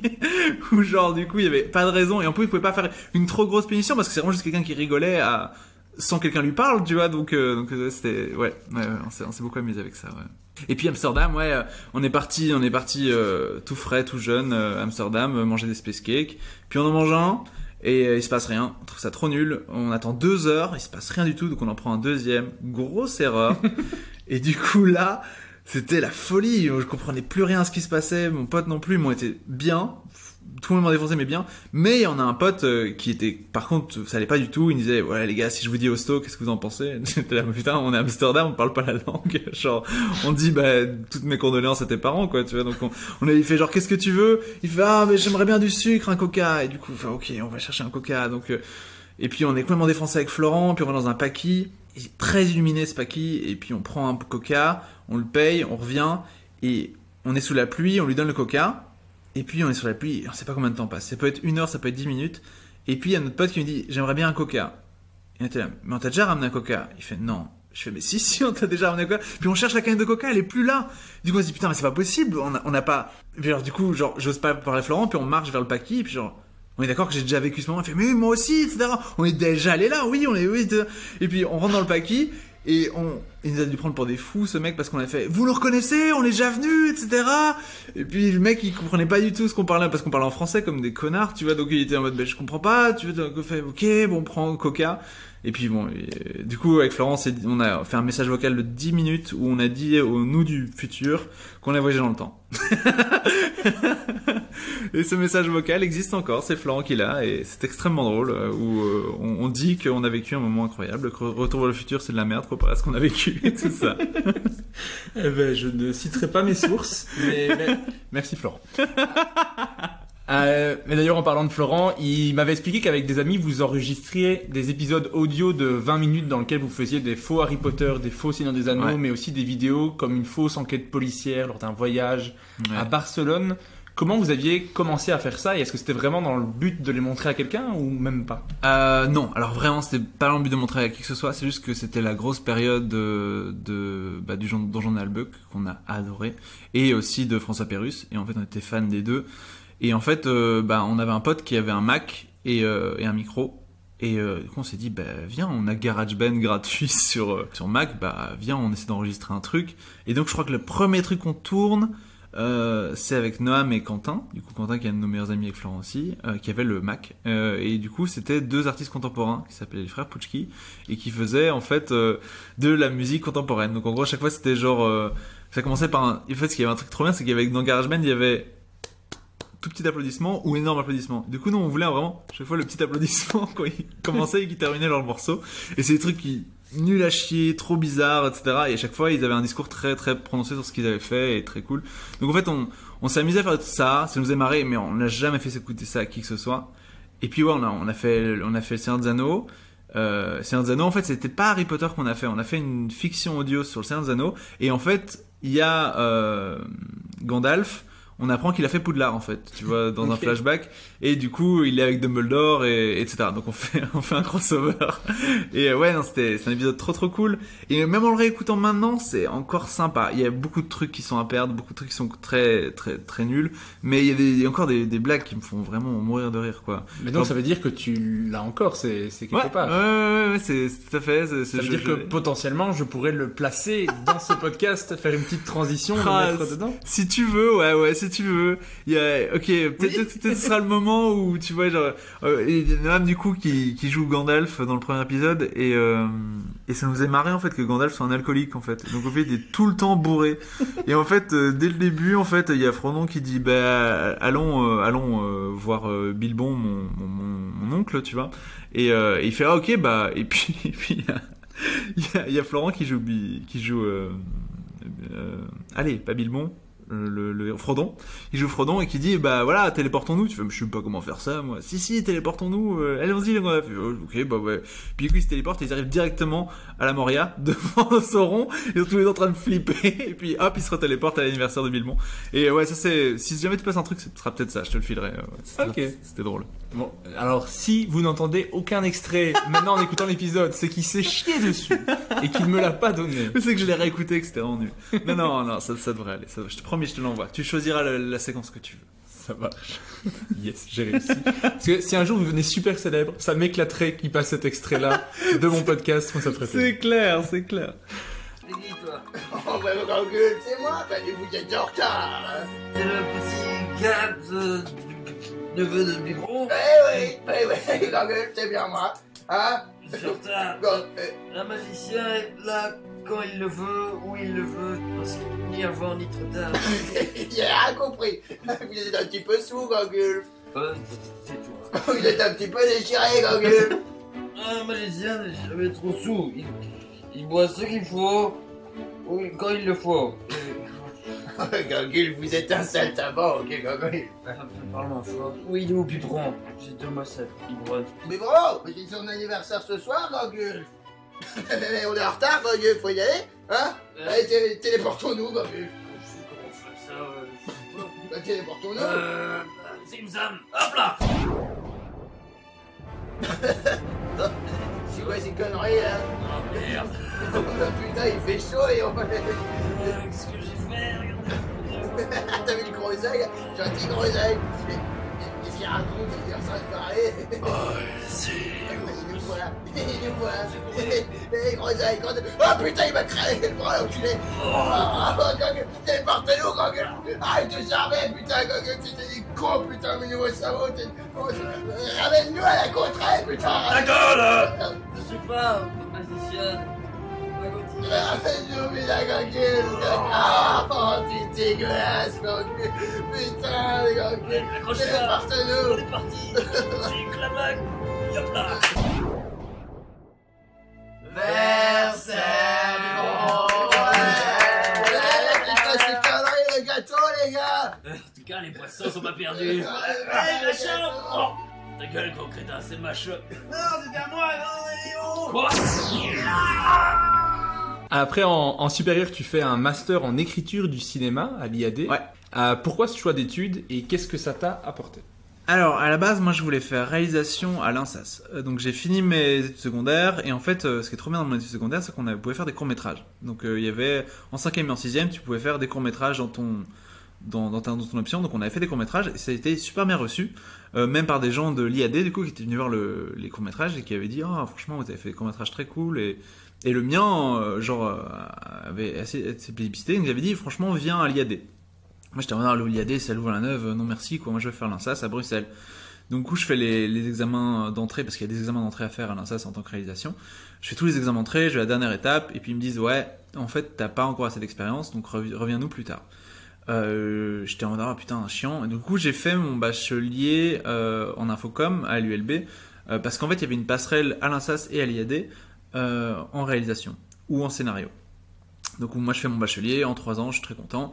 Et puis le master il faut choisir. Et puis moi je pars pour l'IAD en fait, parce que j'ai parlé avec plein de gens. En fait tous les gens avec qui j'ai parlé en fait quand j'étais à l'école c'était l'IAD. Et puis j'ai pu me renseigner et on m'a dit ouais tu vas voir les deux formations sont trop bien, mais l'INSAS peut être plus en mode à se regarder soi-même, c'est-à-dire les réalisateurs sont entre les réalisateurs, etc. Alors que l'IAD c'est un peu un bordel où en fait tu parles aux comédiens, tu parles aux étudiants en lumière, tu parles aux étudiants en tout, et en fait ensemble vous constituez des choses. Donc je dis trop bien. Ben en fait les 3 ans d'infocom m'ont fait encore une fois rappeler que j'aime écrire, donc j'étais en mode ok bon ben je vais tenter le scénario. Donc j'ai fait un examen d'entrée pour le scénario, ça a bien marché.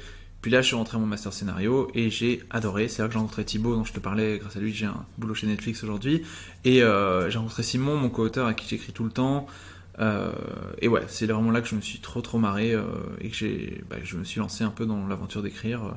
Du coup, c'était plus écrire un roman dans ma tête, mais c'était écrire une œuvre audiovisuelle, quoi. Et qu'est-ce que tu as fait après tes études, une fois que tu as eu le diplôme en poche? En fait, directement dès qu'on a fini les études, en fait, il y a eu un truc qui a été lancé par la RTV, c'était le fonds des séries.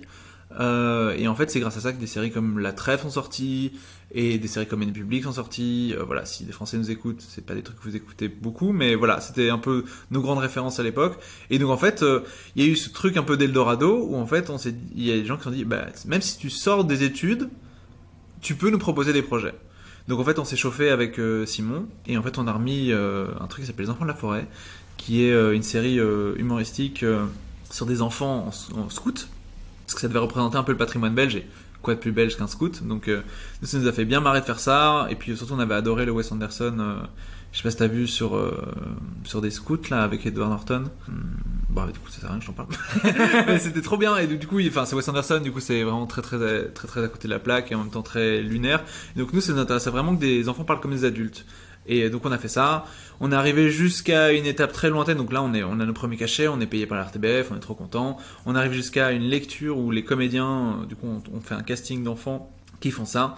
Ça se passe trop bien, on est trop heureux, et puis ça passe pas parce qu'en fait la RTBF, à juste titre, ne sait pas à qui s'adresse la série. En fait ça s'adresse aux enfants, ça s'adresse aux adultes, on ne sait pas.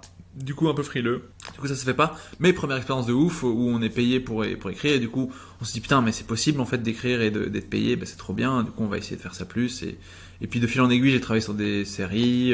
J'ai travaillé sur mon premier boulot, c'est de venir en pompier sur la série Champion qui devait se terminer, et en fait c'est de là aussi, en fait c'est une série qui est produite par le Kings of Comedy. Du coup de là en fait pendant que je commence à travailler sur cette série là, je fais le Next Prince du Kings of Comedy Club, etc., et en fait tout se mélange un peu. Mais sinon ouais, c'est vraiment comme ça qu'on se lance. C'est grâce à la RTBF qui a ouvert en fait un peu à n'importe qui le fait d'écrire des séries, quoi. Donc ils font encore maintenant, si jamais il y a des scénaristes qui nous écoutent et qui arrivent pas à se lancer, etc., ou qui se disent ça marchera jamais pour moi. Chaque année, même 2 fois par an, la RTBF organise des appels à projets de séries longues, et puis ils organisent aussi d'autres appels à projets de séries comme la web series, comme ça qu'on a eu les anonymes, ou alors de formats plus courts, plus longs. Donc si vous avez une idée, si vous êtes vraiment un créatif et que vous vous dites mais j'ai pas les diplômes, c'est pas grave, vous pouvez remettre votre projet avec une maison de production. C'est très facile à trouver en Belgique, ils sont vraiment très connus, il n'y en a pas énormément et ils sont quand même très ouverts au projet. Donc n'hésitez pas à créer. Ensuite, en fin 2016, alors que tu es improvisateur dans l'équipe des Josettes Surprises de la FBIA, une amie prénommée Eugénie te parle des scènes qu'organise le What the Fun, la plateforme montante du stand-up belge. Yes. Et là, comment ça se passe entre ce moment-là et ta première scène le 28 juillet au Café Floréo? Ah putain, c'est beau, tu sais tout. Et du coup, en fait, Eugénie, déjà c'est pas n'importe quelle Eugénie, monsieur, elle s'appelle Eugénie Nothomb. C'est la nièce d'Amélie Nothomb. Ok. Et voilà. En fait, Eugénie faisait partie de mon équipe José Surprise, et en fait, elle me dit sur le côté, j'ai fait une scène ouverte. J'ai fait de l'humour, etc., du stand-up. Et il y a un côté où je me suis dit, putain, mais on fait ça à Bruxelles, en Belgique. Mais pour moi, c'est tout le temps la France, le stand-up. Ça n'existait pas, en fait. Il y avait des humoristes belges, mais il n'y avait pas de stand-up belge, quoi. Donc, j'étais en mode, putain, mais c'est trop dingue. Et quoi, comment t'as fait et tout. Elle me dit, voilà, j'aurais dit un peu ce que j'avais fait avant, etc. Ils m'ont donné ma chance au Café Floréo, et puis je l'ai fait. Et puis là, il y a eu une envie directement immédiate de tout ce que je t'ai dit, de moi qui écrivais des sketchs pour dans mon carrière, dans ma télé, etc. De ce côté-là où je me suis dit, tu sais quoi, c'est le moment de savoir si en fait je suis juste un improvisateur ou si je peux faire des blagues. Donc en fait, je me suis dit, bah ok, je vais essayer de faire des blagues. Et donc, je fais un sketch trop bizarre avec des balais, des lutins, un truc très très absurde. Et je vais du coup répéter chez Eugénie. Elle rigole beaucoup, ça me donne beaucoup de confiance. Et elle me donne 3 conseils qui sont vraiment cool. Et puis je vais faire ma première scène. Sauf que je dis à Raph et Rudy, qui sont du coup les organisateurs de What the Fun, j'ai dit ouais, vous inquiétez pas les mecs, moi j'ai déjà fait 3 scènes au Kings, je sais vraiment, enfin voilà, je suis un sécure quoi, tu vois. Menteur. Gros menteur. Mais et en fait vraiment ce que je voulais faire par rapport à ça, c'est que je voulais vraiment que on me juge pas comme un nouveau. Je voulais pas de ce côté, en fait, si jamais c'est pas ouf, mais qu'on n'ose pas me le dire. Et ben en fait on dira pas ça à un débutant, mais on dira ça à quelqu'un de confirmé. Si on pourra dire à quelqu'un qui a fait 3 scènes, bah mec c'était vraiment pas ouf ce que t'as fait, tu vois. Alors que si c'était un débutant, j'avais peur qu'on me dise ah c'était vraiment bien, vraiment continue, et du coup je savais pas ce qu'ils avaient vraiment pensé. Je me suis dit ok, si c'est un four total, bah au moins ils me le diront cash, et hop, voilà ils me prendront pas, et puis voilà, tu vois. Et donc j'y vais avec cette espèce d'énorme mensonge en épée de Damoclès. Et ouais, je fais cette première scène le 28 juillet, je me souviens très bien, c'était juste avant qu'InnoJP parte au Canada. Du coup, moi je croise InnoJP, je le connais pas encore à ce moment-là, je le vois juste, il cartonne devant tout le monde, je me dis waouh. Et puis moi je passe en deuxième partie, et puis Raphaël me présente et il me dit ouais, il a fait le King, ce qui est vraiment faux, et je me dis putain. Puis il y a mes potes dans la salle, et puis je monte sur scène et je fais genre 12 minutes, j'étais très fier, je crois que c'est une des seules fois de ma vie où j'ai respecté le temps. Mais de faire 12 minutes, j'ai fait 12 minutes. Et franchement, c'était trop bien. Mais le Café Floréo, vraiment, c'était une folie, c'était une dinguerie. Les gens sont dingues. Enfin, parce que du coup, c'est fini cette scène. C'est dommage, c'est la première scène de What the Fun. C'était une folie. Les gens, c'était l'un sur l'autre. Ça transpirait. C'était le cauchemar du Covid, mais c'était incroyable. Et du coup, ça marche trop bien. Les gens explosent de rire. Et du coup, bah, j'ai pas eu ce truc où tu fais une mauvaise scène en première scène. Moi, j'ai eu une très bonne scène en première scène. Du coup, ça m'a donné envie de continuer ça. J'ai tout pris de positif dans le stand-up. Je dis, ok. Je peux faire mes blagues, ça fait rire les gens, c'est cette adrénaline de ouf quand tu fais rire les gens, etc. Et je me suis dit, ok, bah en fait, j'adore ça, donc il faut que je continue ça, quoi. Donc voilà. En matière de stress avant de monter sur scène, c'était fort stressé. Horrible. Mais encore maintenant, j'arrive pas à manger avant de monter sur scène, etc. C'est pas possible, je peux pas bouffer un truc avant de monter sur scène. Genre, moi j'ai ce truc, quand je mange, j'ai directement l'espèce de... Je m'endors quoi. Et genre si je suis pas, mais même avec l'impro, je pouvais pas bouffer avant, c'était pas possible. Je devais tout le temps bouffer après. Et encore maintenant. Donc ouais, horrible. Mais surtout là, bon, il y a un côté un peu où t'es un peu plus rassuré parce que t'as fait d'autres scènes, etc. Donc tu sais qu'il y a du matériel qui fait rire normalement. Et si ça fait pas rire, bah c'est pas grave, on vit la vie. Mais avant de connaître ce premier bide, tu es convaincu que c'est une petite mort, quoi, un bide. Donc t'es vraiment en mode, ok, si je bide, c'est une partie de moi, c'est un Horcrux, quoi. Genre, hop, il est parti. Genre, une partie de moi est laissée au Café Floréo si c'est un bide, quoi, tu vois. Donc heureusement, ça n'a pas été le cas. Et puis voilà, mais ouais, non, trop traqué. Et toi, ta première scène, t'étais pas traqué de ouf? Si, mais moi je suis toujours traqué de ouf. Mais moi, c'est tout récent que j'arrive à manger avant de monter sur scène. Ah ouais, t'arrives toi maintenant? Avant, j'arrivais pas du tout, impossible de manger. Maintenant, j'arrive à manger de façon compulsive des bonbons. Ce qui est pas mieux. Non, mais après en même temps c'est du sucre, c'est encore ça va, tu vois, c'est des trucs que tu brûles quoi. C'est ça. C'est de l'énergie. Avant impossible de manger quoi que ce soit, avant peut-être même après parfois. Maintenant ça va, j'arrive à me nourrir, mais je suis toujours autant stressé et ça m'énerve toujours autant ceux qui ne le sont pas. Bah ouais. Je déteste ce truc de quelqu'un qui, par exemple, n'attendra pas parce que je sais qu'il écoute le podcast, donc c'est le moment de lui dire.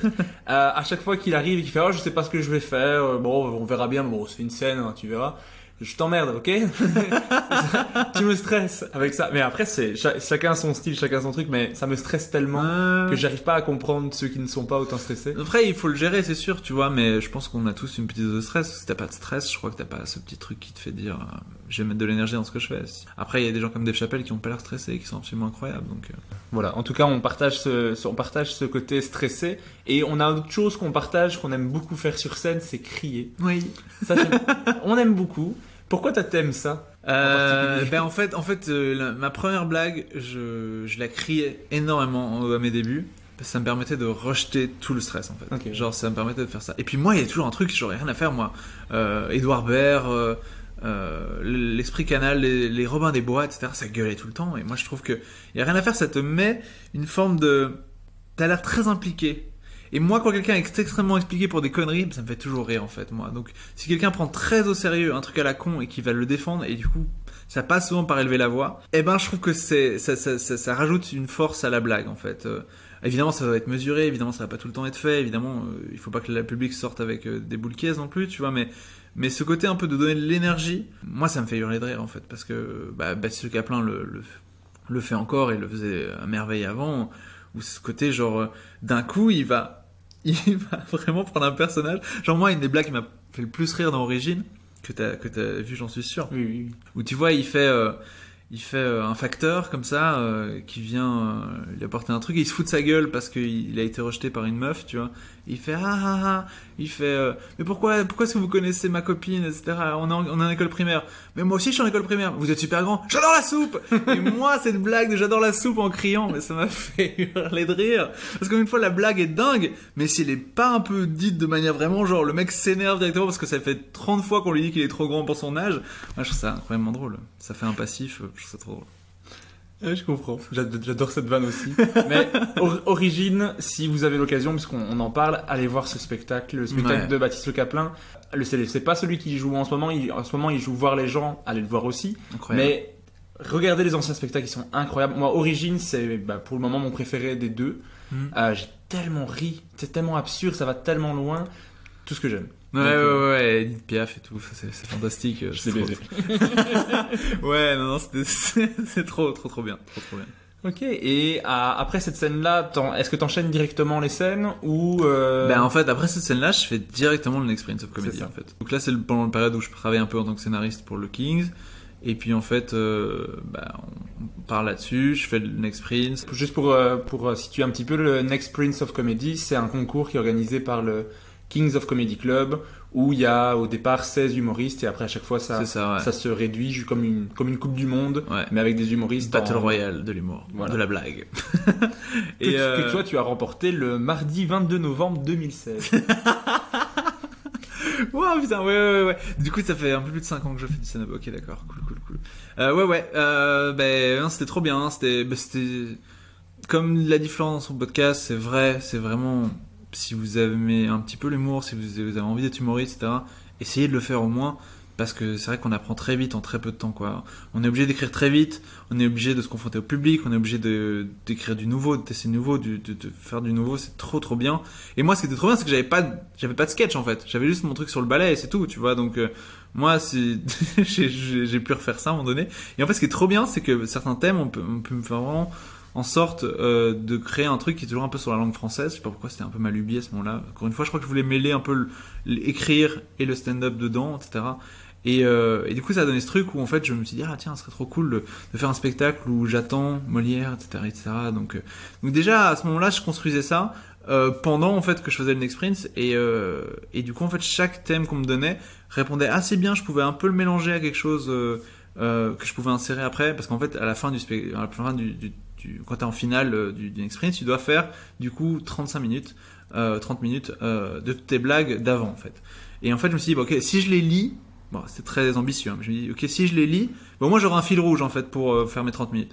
Et c'est ça qui a peut-être pu faire la différence en finale quand j'étais contre Lilian, c'est que du coup, en fait, moi j'avais un fil rouge en fait, et donc du coup, c'était plus facile de le rendre aux gens, et ouais, c'était trop bien, ça a bien marché, et voilà, j'étais trop content. Puis donc ouais, j'ai gagné, c'était dingue. C'est dingue. Et que là, tu te dis, ok, je suis champion du monde. Et pas du tout. Ça t'a pas servi de gagner le concours, pas en particulier? Si, ça m'a servi parce que le Cédric Van Royen, du coup, le patron du Kings, m'a vraiment pris sous son aile, m'a fait faire des trucs de ouf. J'ai été jouer en France, j'ai été jouer très vite en Angleterre, on a joué à Londres avec plein de gens trop cool qui étaient beaucoup plus drôles que moi, genre Cody, etc., Laurence Bilbo, etc., où on va jouer dans le Comedy Store, qui est du coup un comedy club dans lequel Robbie Williams a joué, tu vois, donc t'es en mode putain de ouf, c'est trop bien, tu vois des photos de lui dédicacées, et puis tu joues devant des gens, et puis c'est trop bien, donc grâce à lui j'ai pu faire déjà plein de trucs, j'ai pu voyager du stand-up, et puis grâce à lui j'ai pu du coup jouer plein de Kings, construire mon spectacle, qui est toujours en construction, mais voilà, le construire, et puis me permettre d'aller à Plougastel là l'année passée, et de faire plein de trucs de stand-up trop cool quoi. Donc Donc ouais, non, ça c'était vraiment trop bien. Mais après, en termes de fame, non. Ça va pas apporter 1 milliard de gens. Et est-ce que déjà, à cette époque-là, tu avais déjà le style que tu as maintenant, ou ton style a beaucoup évolué Alors, c'était toujours très absurde. En fait, j'imite. En fait, si Florent, à ses débuts, imitait très fort Yacine Bellous, il avait vraiment le même phrasé qu'Yacine Bellous. On lui dit à chaque fois, Florent, c'est chaud, etc. Il fait, oui, mais j'adore. Oui, mais c'est chaud.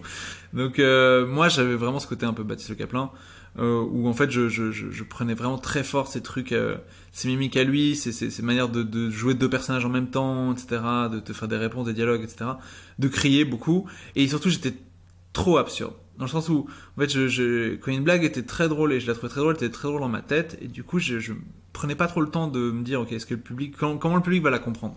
Moi, c'était vraiment, c'est drôle, regardez. Et il y a des fois où ça marchait, et des fois où ça marchait pas, parce qu'en fait, le public avait pas les clés pour comprendre exactement tout ce que je voulais faire. Et donc, en ça a évolué. Maintenant, j'essaie vraiment de donner les clés aux gens, de faire une prémisse assez claire pour qu'en fait, faire entrer les gens dans mon univers. Mais sinon, c'est vrai que ça a pas changé, je fais toujours de l'absurde, absurde, un peu humour noir, quoi, un truc comme ça, quoi, donc... Après, tu as joué sur les scènes du What the Fun, au Made in Bruxelles Show, tu as fait plusieurs festivals. Est-ce que toi, tu aimes l'ambiance plateau et est-ce que tu aimes l'ambiance festival? Ouais. Je détestais l'ambiance festival au début. Parce qu'au début, en fait, toi tu sors de tes plateaux et tu te dis ok, ça se passe trop bien, je suis en capitale. Du coup, il y a des gens en fait qui viennent te voir qui sont déjà un peu des habitués du comedy club en fait, et donc du coup de l'humour et du stand-up de manière générale. Mais c'est vrai que quand tu sors de ça, que tu vas un peu au festival, bah c'est des gens qui sont habitués à l'humour, mais d'une autre manière, et que du coup en fait c'est des gens qui ont grandi avec François Pirette, avec les frères Taloche, etc., avec tout le respect que j'ai pour eux. C'est pas du stand-up. Et donc, comme c'est pas du stand-up, eux, quand tu viens avec du stand-up en mode, je vais faire la même chose que je fais en plateau, parce que du coup, ça marche en plateau, et ça marche pas toujours. Et du coup, parfois, tu prends des grosses baffes en festival et tu te dis, putain, mais mais pourquoi ça marche plus? Je suis nul. Et en fait, c'est parce que, c'est des gens qui ont plus les mêmes références, et d'où l'idée de construire des sketchs, vraiment, où en fait, tu peux parler au plus grand monde possible, tout en gardant ton univers. C'est des trucs que j'ai appris sur le tard, et du coup maintenant je commence à avoir des sketchs un petit peu que je peux reporter en festival, où je me dis ok, là je peux parler à tout le monde avec ce sujet là, et je peux faire rire tout le monde, plus ou moins j'espère, sur ce sujet là. Mais avant de pouvoir faire ça, tu te dis ok, je vais faire les mêmes blagues que je fais en plateau, et en fait comme c'est pas le même public, et du coup tu te prends un peu ça en pleine gueule. Donc au début je préférais clairement le plateau, je voulais plus faire aucun festival, je trouvais ça horrible de faire des festivals. Et puis maintenant j'aime les deux, parce qu'en fait les festivals, ce qui est trop bien, c'est que les gens sont trop cool, t'as des bénévoles qui sont trop géniaux, c'est super bien organisé, les gens sont extrêmement gentils, tu vois des coins de la Belgique que tu connais pas, des coins de la France que tu connais pas. Donc maintenant j'aime vraiment beaucoup le festival, et puis ça te permet de rencontrer de nouvelles têtes aussi, les festivals, parce qu'en plateau on commence à se connaître un peu, ça devient un peu consanguin, tu vois. Donc mais non, ouais. Donc j'aime vraiment bien les deux maintenant, mais au début plateau x 1000. Et toi qui as eu l'occasion de jouer en Belgique, en France, en Suisse aussi? Alors en Suisse, non pas encore, mais je joue en février au Caustic Comedy Club avec cool. Émilie Krohn et Farah, ça va être trop bien. Ouais, donc pas encore en Suisse. Comme Émilie Krohn joue, à mon avis, je ne saurais pas être là. Parce que, apparemment, les planètes ne s'alignent jamais. Mais encore une fois, elle n'existe pas. Hein. Tu prends pas trop la tête à chercher des gens qui n'existent pas. Hein. C'est une blague qui a duré trop longtemps entre Farah, et Florent et Ino, qui nous a coûté beaucoup d'argent, mais c'est un drone, quoi. Et est-ce que tu as senti une différence de public entre Belgique et France alors? Eh ben non. Et ça c'est un truc qui m'a saoulé, ça, parce que du coup tous les Français qui venaient en Belgique disaient vous avez le meilleur public. Et c'est vrai, on a un public de ouf et c'est trop bien. Et c'est vrai que quand tu vas jouer à Liège, t'as l'impression que les gens sont un peu sous extasie comme ça. Mais par contre tu te dis ok, d'accord, en fait Paris ça va être un dragon. Paris, les gens vont être les bras croisés, les jambes croisées, ils vont te regarder, ils vont te détester. Et en fait non, les gens ont tout le temps aussi envie de rire qu'à Bruxelles ou que n'importe où en Belgique en fait. Ils ont quand même aussi envie de rire. Et puis quand tu sors de Paris, c'est vraiment une grande Belgique, parfois la France, quoi, tu vois. Donc il y a ce côté un peu plus fier, c'est sûr, et ce côté parfois un peu plus demandant. Mais moi c'est un truc auquel j'aimais bien, parce que comme j'essaie de faire du 2e degré ou du 3e degré, moi dès que des gens aient des attentes un peu supérieures à du 1er degré, moi ça me va très bien, puisque moi c'est ce que je veux faire. Donc moi je trouve ça super. Après évidemment tu te prends des fours aussi, mais t'apprends de tout en fait. C'est pas pour ça que tu prends pas des fours en Belgique, hein, tu t'en prends aussi, et c'est important. Mais moi je trouve que le public français est très très cool aussi, hein, vraiment.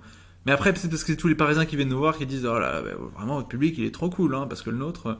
Et puis voilà, mais ça va. Okay. Non, franchement, pas trop de différence. À part les références, évidemment, qui doivent bouger entre les deux. Parce que là, c'est clair que la France, ils s'intéressent pas aux grand chose que la France, quoi. Genre, en Belgique, c'est vrai que tu peux faire des références françaises, on les comprend. mais tu fais des références belges à la France, bon, c'est fini, quoi. C'est mort. Mais ouais, donc il faut adapter un peu nos blagues, etc. Mais sinon, non, les gens sont trop bien aussi en France. Très très cool. Bon, à part qui vote pour Zemmour, mais à part ça, on peut pas tout gérer, quoi. Le podcast est principalement écouté en France, donc après, si vous écoutez le podcast et Zemmour, je sais pas si je veux que vous continuiez à écouter le podcast. Franchement, même si mes écoutes baissent, arrêtez d'écouter. Ça me dérange pas. Franchement. Putain, t'imagines, t'es la raison numéro 1 pour laquelle Zemmour est élu, quoi. C'est pas cool, mec. Tu dois vivre avec ça dans ta conscience, quoi. Ce serait trop marrant que dans mes vidéos YouTube, les vidéos que vos auditeurs regardent, ouais. C'est que des vidéos de Zemmour, mais en mode premier degré, en mode campagne. Mais même, mais t'as vu toutes les images qu'il a mis pour annoncer sa candidature, il y avait un morceau de ton podcast, mec, c'est chaud, quoi. Ah, quelle horreur, mon Dieu. Après, en 2017, t'es devenu chroniqueur. Ouais. D'abord sur Radio Judaïka, ensuite dans Presque Sérieux sur la première. Est-ce que l'exercice de la chronique, c'est quelque chose qui t'a plu? Parce que c'est quelque chose dans lequel je te vois moins, parce que j'ai pas eu l'occasion d'entendre tes chroniques. Est-ce que c'est quelque chose qui t'a plu? Ouais. Trop, mais c'est parce qu'en fait Judaïka c'était trop bien en fait. On avait carte blanche. C'était une émission qui s'appelait Le Mousse dans le café, qui était présentée par Jim Moscow, Vitz. Et ce qui est trop bien, c'est que du coup c'est quand même une radio communautaire à la base. Donc tu te dis que radio communautaire, ça va être du coup un peu compliqué de parler d'autre chose ou de parler de manière gentillette, voilà, ou de pas effleurer le judaïsme ou de pas effleurer des sujets sensibles par rapport à la Shoah, etc. Et en fait, ce qui est génial, c'est que c'était quelqu'un qui avait un esprit hyper ouvert, la même génération que nous, et trop drôle. Et en fait, ce qui est génial, c'est que c'était une bouffée d'air. En fait, on rentrait là-bas, il était tôt, il était genre 7h30, c'était horrible. Puis il y avait le grand rire trop solaire de Jim Moskowitz qui accueillait tes blagues horribles. Moi, je faisais beaucoup de blagues, en fait, parce que moi, je suis... du coup, moi, c'est une de mes premières chroniques que j'ai fait là-bas où je me suis appelé le verre à moitié juif. C'est qu'en gros, moi, ma mère est juive, mais je suis pas moi pratiquant. Du coup, pour tous les non-juifs, je suis juif, mais pour tous les juifs, je suis pas juif, tu vois. Donc, ce côté, je suis vers à moitié juif, quoi. Donc j'ai fait une chronique là-bas, c'est bien passé, et puis en fait, ça a formé une bande. Après, il y a eu Florent qui est revenu parce que je l'ai ramené là-bas. Il y a eu Julie Geller qu'on a rencontré là-bas, qui était trop cool. Et en fait, on a commencé à former une bande ensemble, et c'était trop bien. Ça, c'était vraiment, je crois, 3 ans que j'ai fait là-bas, et c'était une tuerie. Non, 2 ans. Ouais, 2 ans là-bas. C'était trop bien. Je me suis éclaté avec eux. Il y avait vraiment un micro ouvert. L'émission était trop chouette aussi. Ça m'a permis en fait de savoir plus sur ma propre religion, enfin mes origines juives, etc. Moi, j'ai tout gagné à aller là-bas.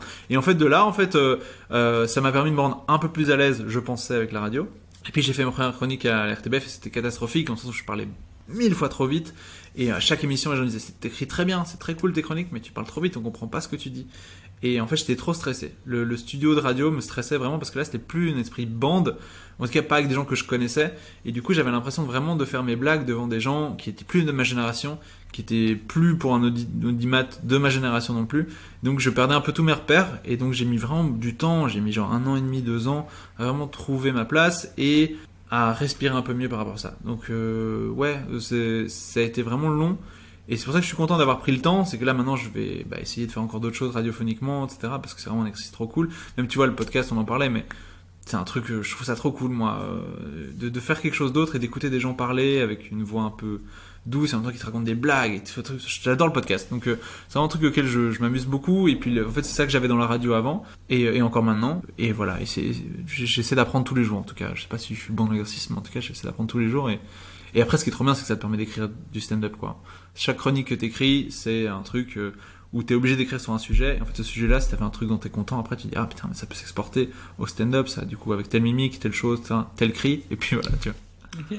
Donc la radio, c'est quelque chose que t'aimerais encore pouvoir refaire dans le futur. Ouais, là je continue à le faire. Là, je suis sur Salut les copions, qui est l'émission qui a remplacé du coup, c'est presque sérieux sur la première. D'ailleurs, j'y suis demain, mais ça ne veut rien dire puisque c'est un podcast, donc du coup, voilà. Mais ouais, non, c'est vraiment très chouette, je suis content. Mais c'est vrai que j'aimerais bien m'adapter j'aimerais bien essayer l'exercice radiophonique auprès de gens qui ont plus ma génération. Donc, et ça n'existe pas. Donc, tout ce côté, genre, je sais pas où aller. Parce que du coup, France Inter, évidemment, c'est incroyable, France Inter, c'est trop bien. Mais c'est pas ma génération non plus, tu vois. Et donc, trouver ce public de 25 à 45 ans, je sais pas où le trouver. Donc je cherche. Moi, je dirais que les auditeurs du podcast sont entre 25 et 45. Ouais, bien sûr, bien sûr. Ouais. C'est pour ça que le podcast, c'est vraiment une manière de faire un peu ce que tu veux. Et puis sur ça, moi j'adore ton podcast, c'est que c'est quelque chose de très intime à la fois. T'as l'impression d'être dans la pièce avec les personnes que t'écoutes et en même temps pas. Donc ça, c'est vachement bien. J'aime bien l'exercice en tout cas, j'aime bien écouter ça. C'est très cool. Merci. J'ai entendu que tu avais aussi coécrit pour des séries, donc comme Champion ou Fils 2, mais tu as aussi coécrit pour des humoristes, comme Cody ou Cécile Djunga. Ouais. Comment ça s'est fait, ça? Eh ben, ça c'est de nouveau grâce aux Kings. Hein. C'est du coup, il y a Cody à un moment donné qui cherchait un peu des co-auteurs pour un gala qu'il devait faire. En fait, il fallait créer quelques blagues, etc. Donc, en fait, on s'est dit, let's go avec un pote à moi, donc avec mon co-auteur Simon Bertrand, avec qui on écrit beaucoup de choses. Et on s'est dit, viens, on va faire ça. Et donc, il nous a dit, là, je vous paye à la blague que je garde. Donc, il a dit, ok, d'accord. On a écrit genre 10 blagues, il en a gardé 3, c'était trop bien. Et en fait, de là, Cody était un peu le père spirituel de Cécile dans le milieu. Enfin, ils sont hyper proches et donc il nous a très gentiment conseillé à Cécile qui cherchait des auteurs pour son spectacle presque célèbre. Et en fait, on s'est rencontrés avec Cécile, ça a super bien marché, on s'est beaucoup amusé. Ça nous a permis de faire plein de trucs. En fait, moi, ce qui était super et ce qui fait que j'ai pu écrire pour elle, mais que je pourrais pas écrire pour quelqu'un qui me ressemble dans le même esprit que moi, c'est que elle, du coup, elle voulait parler du fait qu'elle était une femme d'origine congolaise en Belgique. Toutes les choses que je peux pas aborder moi, tu vois. Donc, c'était parfait, tu vois. Donc moi, tout ce côté-là, je me suis dit, trop bien, je vais donner toutes les blagues que je peux au monde, que je trouve sur le sujet, parce que c'est jamais des trucs que je pourrais utiliser moi. On a fait un sketch, j'en suis très heureux, où en fait, elle fait avec des marionnettes, elle explique la colonisation du Congo par la Belgique, avec Léopold II qui est en Télétubbies. Du coup, elle fait que des trucs des marionnettes comme ça, et c'est trop drôle. Et c'est un truc où je suis super fier, et c'est même un truc pour lequel il y a certains festivals qui ont demandé à ce qu'elle ne fasse pas, parce que c'était trop tendu, et elle l'a joué quand même, et je suis tellement fier d'elle, parce qu'elle a dit, non, allez vous faire foutre, c'est ça l'histoire de la Belgique, et il faut l'assumer au bout d'un moment. Et elle l'a fait, et grâce à ça, elle l'a joué, et puis elle a gagné un prix du meilleur spectacle de 2019, je pense, qui a été remis par je ne sais plus qui. Mais voilà, on était très contents et très fiers, et puis voilà, je suis très content d'avoir travaillé avec elle. Mais comme tu vois, comme elle était femme congolaise, c'était facile d'écrire pour elle. Mais après, il y a beaucoup d'autres personnes qui m'ont demandé d'écrire pour eux. Et ça, par contre, je savais plus parce que c'était trop proche de ce que j'avais. Et en fait, moi, j'aime pas donner des blagues juste pour donner des blagues, en fait. Ou c'est des blagues que j'aimerais bien avoir moi. Il y a des blagues encore, je les aime trop quand j'y pense et je suis en mode, j'ai pas envie de te les donner. Est-ce qu'il y a des gens pour qui tu te dis, j'aimerais tellement écrire pour lui? Oui, j'adorerais écrire pour Baptiste ou pour Yacine, évidemment, mais après, je crois que c'est des gens qui sont déjà extrêmement bien entourés, ils ont pas besoin de moi, quoi. Hélas. Ou sinon, ouais, genre en Belgique, moi j'adore Lisa Delmoitier, mais encore une fois, elle écrit extrêmement bien toute seule. Mais ouais, écrire pour Lisa Delmoitier, j'aimerais beaucoup. Écrire pour Émilie Krohn, qui n'existe pas, j'aimerais beaucoup. Ouais, non, beaucoup. En fait, j'aime bien écrire pour des femmes parce que on aborde pas facilement les mêmes sujets. On peut tout à fait aborder les mêmes sujets, mais on les aborde pas facilement. Et du coup, il y a des sujets que nous on peut pas. Enfin, il y a des sujets encore qui sont compliqués à exploiter pour un homme, et c'est très légitime. Donc il y a des choses qu'on peut pas nous affronter de front, mais que des filles peuvent affronter de front, et heureusement. Et du coup, de participer à une libération de la parole de la femme chez des gens extrêmement talentueux, moi j'adore ça. Donc ouais, Marina Rollman serait ouf aussi, tous des gens comme ça, ce serait trop bien, mais c'est des gens qui écrivent déjà très très bien toutes seules, hein, donc. Après, avec Florent Lausson et Émilie Krohn, qui n'existent pas, non, mais pas vous avez joué plusieurs fois des 20-20-20 au Kings of Comedy Club. Ouais. En 2019, tu lances le rodage de ton spectacle dont on a parlé. Ouais. Est-ce que la transition entre jouer des passages sur des plateaux ou des passages plutôt courts, jusqu'à des 20 minutes, et le spectacle, ça a été quelque chose de compliqué? Ça n'a pas été compliqué parce que, comme je t'avais dit, tu vois, quand je faisais le Next Prince, j'avais déjà l'idée de mon spectacle, c'est-à-dire j'attends Molière. Et en fait, comme j'avais déjà le fil rouge, et c'est le truc le plus chiant à trouver pour un spectacle, je pense, c'est ton fil rouge en fait. Parce que faire des blagues, tout le monde peut faire des blagues sur des sujets, etc. Mais trouver un sujet fil rouge, ça c'était cool. En fait, à partir du moment où j'avais 1 heure, et j'ai eu 1 heure assez vite, je pensais en tout cas que j'avais 1 heure assez vite, je me suis dit ok d'accord, trop bien, j'ai mon fil rouge, j'ai mes sketchs qui sont un peu en lien avec mon fil rouge, c'est bon. Et puis je fais ce truc qui est une structure très connue, qui est En attendant Godot, où t'as 2 personnages qui attendent sur un banc, un personnage tierce qui va arriver, tu vois. Et du coup voilà, en fait, toute la structure de mon spectacle, ça a été très vite dans ma tête, c'est j'attends quelqu'un, et pendant ce temps-là, je meuble et je raconte des conneries, et puis voilà. Et puis je remets parfois en lien un petit peu avec la langue française, etc. Donc cette transition-là n'a pas été compliquée, Ce qui était compliqué, c'est de se dire, putain, je vais jouer 1 heure, quoi. Je vais jouer 1 heure, est-ce que je vais m'en souvenir? Est-ce que je vais me souvenir de tout ça? Parce que j'ai pas une mémoire de ouf, tu vois. Donc, me souvenir de 1 heure de blague, pas perdre en rythme, parce qu'il y a rien de pire que d'avoir un trou sur scène, etc. Ça aurait été ma plus grande phobie, ça l'est toujours maintenant. Même si c'est quelque chose que j'arrive à maîtriser, puisque comme c'est toi qui l'écris, en fait, les chemins de pensée, tu les as, en fait, naturellement. Donc, t'es en mode, ok, je retiens beaucoup plus facilement, en fait, mes trucs à moi que d'autres trucs. Donc non, ça a été. C'est juste le stress de 1 heure et puis en fait ne pas avoir de filet quand en fait c'est dit ok, en une soirée on est 20. Et si t'aimes pas mes 20 minutes, c'est pas grave, il y a 40 minutes d'autres personnes. Mais si t'aimes pas 1 heure de moi, mais il y a rien d'autre derrière quoi. Je suis désolé pour ta soirée quoi. Donc ouais, ça a été compliqué, mais sinon l'exercice en soi c'était une aventure et c'est toujours une aventure. Donc c'est cool. Parmi toutes les scènes que tu as fait dans ta vie, quelle serait la meilleure et la pire? La meilleure scène que j'ai faite, il y en a eu plein. Il y a eu plein de scènes trop cool. Ouais, jouer avec Yacine, c'était dingue. Il y avait pas beaucoup de gens en plus, mais juste le voir, entendre ses blagues rigoler, etc. Alors, juste pour préciser, il n'y avait pas beaucoup de gens parce que c'était un match important de la Belgique qui se jouait ce jour-là. Donc tout le monde était devant les écrans de télévision pour regarder Belgique-Italie. Et donc il y en a perdu en plus, quoi. Ça avait bien le coup de pas venir, quoi. Voilà. Non, mais c'est trop bien parce que vous étiez genre quoi, 20-25 dans la salle, mais c'était 25 personnes qui étaient du coup des fans de Yacine Bellous, et donc des gens qui étaient extrêmement clients de l'humour absurde et qui avaient directement beaucoup d'énergie, donc c'était trop agréable de jouer devant eux, etc. D'avoir ce côté de sortir d'un truc que t'as créé avec Yacine et puis de jouer avec Yacine, ouais, c'est super émouvant parce que vraiment c'est une idole pour moi, Yacine, et donc de jouer, puis après de le voir jouer et d'être l'espace d'une soirée un tout petit peu au même échelon que lui. Ouais, c'est trop bien. Donc c'était trop bien. Après j'ai connu plein de scènes trop cool où voilà, le public était dingue, etc. Mais émotionnellement, ouais, il y a ce que Florent avait raconté aussi, c'était Blanche Gardin, c'était fou de jouer avec Blanche Gardin aux Kings et de voir Blanche Gardin traquer à mort. Juste avant, elle était dans les toilettes, elle était comme ça, genre elle venait de faire son spectacle Netflix, tu vois, genre c'était déjà une énorme star. De l'avoir stressé pour 80 personnes, c'était fou et tu vois, elle était là, je stresse, et elle fait, putain, pourquoi est-ce qu'on fait ça? Une phrase que me dit tout le temps Fanny Rueff, me dit tout le temps Dena, etc. Elle me dit tout le temps, mais pourquoi est-ce qu'on fait ça? Je dis tout le temps aussi. Oui, c'est ça, c'est vrai, parce qu'il faut se poser la question. Et puis, super bon moment où en fait, elle va monter sur scène et je fais, mais parce qu'on aime ça. Elle fait, mais oui, t'as raison, on aime ça. Du coup, elle est montée, elle a tout défoncé, et puis elle est repartie, elle fait, ouais, c'était cool. J'étais là, putain, non, c'était dingue. Et alors, la pire scène de très loin, c'est facile, j'y pense très facilement. J'y pense tous les jours. J'y pense tous les jours, elle me regarde quand je dors, cette scène. Moi, je me suis pris beaucoup de bides, au début, au milieu, à la fin, de ce que je vis pour l'instant. Mais ce qui était fou, c'était je venais faire le next sprint, c'était trop bien. Je me prends pour une star, c'est trop bien. Puis il y a Soum qui m'invite pour le mercredi du rire à Charleroi. Et il me dit, tu vas voir, les gens de Charleroi sont dingues. Ça va être dingue.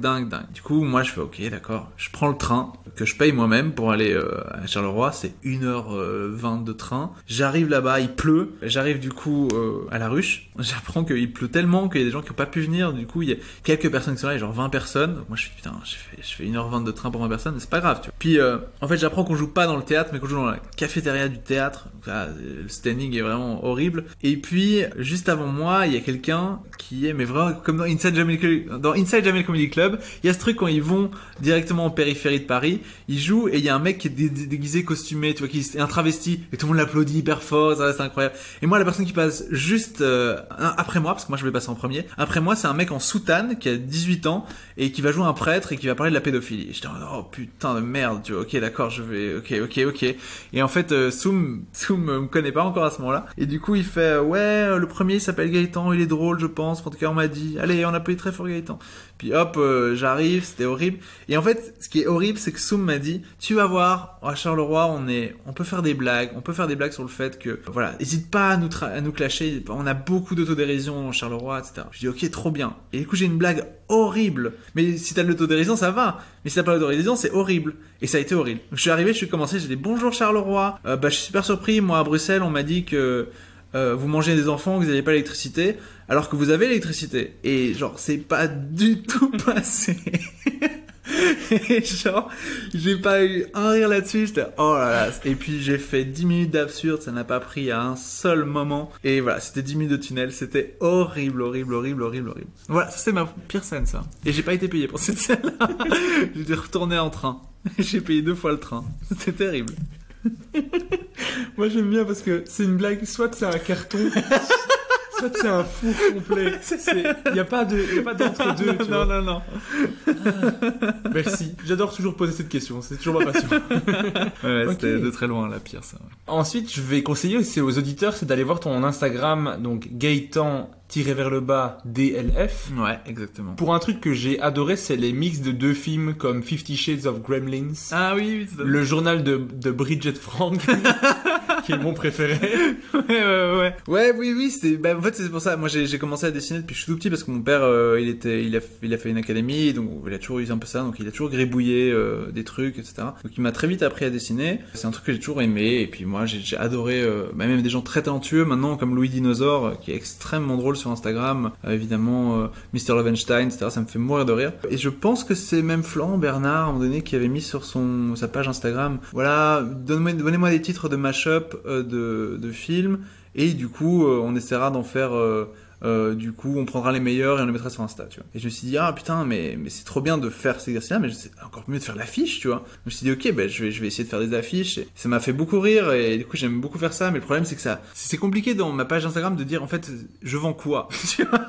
Est-ce que je suis, du coup, quelqu'un qui fait des images? Non, je suis pas cette personne-là. Est-ce que je suis quelqu'un qui fait des blagues? Oui. Donc ça a été très confus, donc j'ai adoré faire ça. Et puis, il y a certaines personnes comme Fanny Ruey qui m'ont dit, oh, mec, c'est très drôle, mais c'est un peu biaisant savoir ce que tu vends sur ta page Instagram. J'ai dit, ah, ok, d'accord. Du coup, depuis, j'ai fait un peu dans mon coin, et là, je vais en poster quelques-unes, ça va être cool, mais c'est plus un truc où je me mets la pression pour en faire. Mais j'adore faire ça, ouais. Moi, j'ai trouvé ça très drôle, donc Merci beaucoup. je comprends que ça peut être confusant dans le sens où t'as plusieurs choses, on sait pas est-ce que c'est un humoriste, est-ce que c'est un truc quand on Ouais. découvre ta page, mais en même temps je me dis, on va sur ton Instagram, on voit que t'es drôle. Ouais. Moi je me dis, ça me fait rire. Ah, j'aime bien l'univers, j'aime bien le truc, donc moi ça peut me donner envie d'aller voir ce que tu fais. Ah, c'est cool. S'il y a aussi des vidéos de toi et tout ça, Mm. parce que j'ai l'impression que t'es pas tant que ça réseaux sociaux. Non, Non. pas du tout. Je l'ai dit en étant pas sûr et en même temps j'étais là, bah si quand même. Je te confirme, ouais. Non, mais en fait, ça, c'est le pire truc. Et Florent, on a ça à deux. Je déteste me vendre. Je déteste de dire aux gens, venez me voir, venez, ça va être cool. Parler aux gens un peu connus, pour essayer de dire, ouais, j'aimerais bien faire une première partie, etc. Je sais pas faire ça. Je trouve ça horrible. Je sais, ça fait partie du métier et il faut le faire, évidemment. Mais c'est un truc que, genre, moi, c'est insupportable. Moi, j'ai cette vision un peu poétique de, genre, ouais, en fait, si tu fais bien les choses, bah, les choses vont arriver à toi. Et ça arrive, hein. C'est normal, etc. Mais il faut communiquer. En fait, il faut permettre aux gens de te découvrir une première fois. Donc ça, je commence à le comprendre, etc. Mais j'ai pas envie de faire les choses n'importe comment, donc j'ai réfléchi à des choses vraiment cohérentes pour faire un truc valable sur Instagram, faire des trucs valables sur Facebook, faire des trucs valables, bah voilà, en créant des choses. Mais ça prend du temps. Contrairement à quelqu'un qui peut faire des stories plus facilement, c'est sûr que ça prend du temps. Donc je pourrais faire ça, mais c'est un truc qui me gonfle énormément. Mais je partage ça aussi avec Yacine Bellous, hein. Ça se voit que ce mec-là, s'il était le quart du communicant qu'il est humoriste, il serait déjà sur le toit du monde, quoi. Donc... Moi j'aime bien pouvoir partager, donc d'ailleurs dès que Yacine par exemple partage un truc, je vais le repartager parce que il le partage genre discrètement et moi je suis là mais non, ah non ce truc.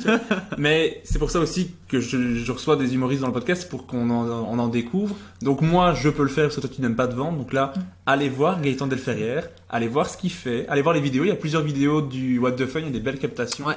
De qualité, parce que le What the Fun permet aux humoristes en Belgique d'avoir des belles captations, donc ça c'est quand même vachement cool. Donc allez le voir, allez voir son spectacle, qui joue, je pense, tous les mois au Kings of Comedy Club. On l'a un petit peu répété au début, mais j'ai quand même oublié le jour, c'est pour te dire. 3e mercredi du mois. Le 3e mercredi du mois.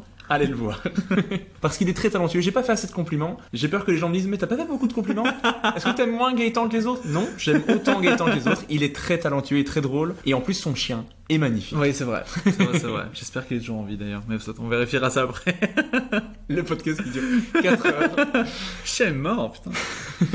J'ai des questions un peu plus générales parce que j'ai l'impression que je suis revenu sur une majorité de ce que tu as fait. Ah ouais, bien sûr. Ça va. Qu'est-ce que tu aimes le plus dans le fait de faire de l'humour? Ce que j'aime le plus, c'est d'écrire une blague dans ma chambre, de me dire, hey, c'était un peu drôle, de lui donner corps et de voir que parfois ce qui est dans ma tête est drôle et de voir l'effet des autres. Enfin, on est tous shootés à ça, quoi. Y a rien à faire. Si on fait tout ça, c'est parce qu'à un moment donné, t'as un truc débile dans ta tête, tu te dis ça peut être marrant. Et puis c'est marrant. Et puis il y a un côté genre connivence à un moment donné sur un truc. Tu mets tout le monde d'accord sur un bête truc, une idée dans ta tête. Ouais, je trouve ça incroyable. Ça gravite autour parce que moi j'adore écrire pour ce moment-là. J'adore jouer pour ce moment-là. Et j'adore ressentir ce moment-là parce qu'il existe en fait. Donc ouais, moi j'adore ça. Genre mettre tout le monde d'accord autour des Tortues Ninja, ça me fera toujours plaisir. Et ce que tu aimes le moins dans le métier d'humoriste, c'est ce que tu as dit avant, Ouais. c'est le fait de se vendre. Ouais, c'est se vendre, c'est clair. Mais après, si je vais trouver autre chose que j'aime pas... C'est les interviews de longs podcasts. Ok. Ouais, c'est terrible ça. Non, ce que j'aime pas, c'est que je pense qu'on n'est pas assez sévères les uns envers les autres. Je trouve qu'il y a quelque chose de très sain en Belgique par rapport à la France, c'est qu'il y a quand même ce côté où on communique entre nous, il y a quand même une bienveillance parce qu'on est un peu moins nombreux, donc forcément on se connaît un peu plus et du coup etc. Mais le côté pervers de ça, c'est qu'on est parfois un peu trop gentil entre nous. Oui. On se dit pas assez les choses. C'est pour ça tu vois ce truc que j'avais menti moi pour ma première scène etc. Bah c'est un truc où j'ai un peu bien senti le stand-up, c'est que c'est trop bien et la communauté est trop cool d'humoristes. Mais je pense qu'on se défend trop, on se dit pas assez les choses sans gants. Et encore une fois c'est un truc. Il faut, parce que moi, tu vois, il y a des gens après beaucoup plus connus qui m'ont dit des choses. Parfois, c'était très dur, mais c'était extrêmement nécessaire. Et ça m'a permis d'évoluer, etc., etc. Et donc, ouais, moi, ce que j'aimerais bien, c'est qu'en Belgique, on puisse se dire les choses sincèrement, et ça nous fera tous évoluer, je pense, parce que trop se protéger entre nous, ça nous déforce en fait tous, en fait. Mais sinon, ouais, la communication, c'est terrible. Je suis assez d'accord avec toi, mais je trouve ça très très dur de donner un véritable avis à quelqu'un parce que il faut s'assurer que la personne qui te demande un avis est prêt à le recevoir. Ouais. Et c'est pas toujours le cas. Non, il y a des gens qui te demandent un retour, mais ce qu'ils te demandent, oui, c'est de genre, dire, dis-moi que c'était bien, ouais, je sais. Mais ça, je trouve ça très difficile. Et en même temps, je dis ça, et en même temps, je veux des retours ultra honnêtes. Je trouve ça super important. Et en même temps, je sais que je vais mal le prendre au moment où on me le dit. Ouais. Mais après, c'est pour ça qu'il faut toujours bien communiquer, parce que de toute façon, normalement, dans un passage, tout n'est pas acheté. Même pour un passage un peu compliqué, etc. Tu vois que l'idée était là, tu vois quelque chose, tu vois une énergie sur scène, etc. Donc il y a toujours du positif à dire pour atténuer tes remarques, etc. Mais moi, je pense que c'est comme ça que j'ai le plus évolué, et c'est comme ça qu'on évolue tous le plus. C'est quand quelqu'un qui fait ça vraiment sans malice, qui fait ça vraiment avec beaucoup d'empathie et beaucoup de bienveillance, te dit, ok, là, c'était pas ouf, et laisse-moi te dire un peu, je pense, pourquoi. Et si c'est le cas, si c'est vrai, encore une fois, on entend les critiques, on les reçoit. Après, il y a des critiques de merde, et voilà, on les prend pas, tu vois, mais il faut prendre les critiques que tu considères, des gens que tu considères, et ça te permet d'évoluer, quoi. Et donc, ouais, je sais, ça fait mal. Mais après, c'est comme le premier bid, hein, tu te dis, ça fait super mal, etc., et c'est terrible. Mais en fait, des premiers retours négatifs, ça fait mal, et en fait, ça fait pas si mal que ça, et tu survis, et comme tu survis, bah, tu t'en relèves, et tu fais mieux, quoi, en fait. Donc ouais, voilà. Et qu'est-ce qu'on pourrait te souhaiter pour la suite de ta carrière? Bah, je sais pas. Je suis déjà très heureux là, je suis très content. On n'a pas pu parler de Guillermo Guise, mais c'est quelqu'un qui a été extrêmement important pour moi, qui a été extrêmement gentil, qui m'a permis de rencontrer des gens. C'est grâce à lui que je suis après un parti de Baptiste Le Caplin, parce qu'il a arrêté Baptiste Le Caplin, parce que de nouveau moi je voulais pas lui parler, parce que c'était horrible de parler à Baptiste Le Caplin. Il l'a arrêté, il l'a pris par le bras, il a dit hey, Baptiste Le Caplin c'est Gaëtan Elferrière, il est très drôle. Et du coup il m'a forcé à lui parler, et du coup j'ai pu lui dire que je l'aimais très fort, etc. Et donc, du coup j'ai pu faire sa première partie comme ça. Et donc j'aimerais bien rencontrer encore des gens comme Guillermo Guise, qui rendent les choses très simples, qui sont extrêmement doués, qui sont aussi dans la critique. Il a pu me faire des critiques très très justes, etc. sur des choses que je pouvais faire, etc. Donc ouais, rencontrer plus de gens comme ça, ouais, j'aimerais vraiment que ce soit ça dans ma carrière. Et sinon, bah ouais, continuer à créer des trucs, s'amuser encore et toujours sur tout en fait. Essayer expérimenter tout le temps, jamais se reposer sur un acquis. C'est pour ça que je te dis, tu vois, les anonymes, je pense que ce sera bien qu'on fasse une saison 3 pour clôturer, etc.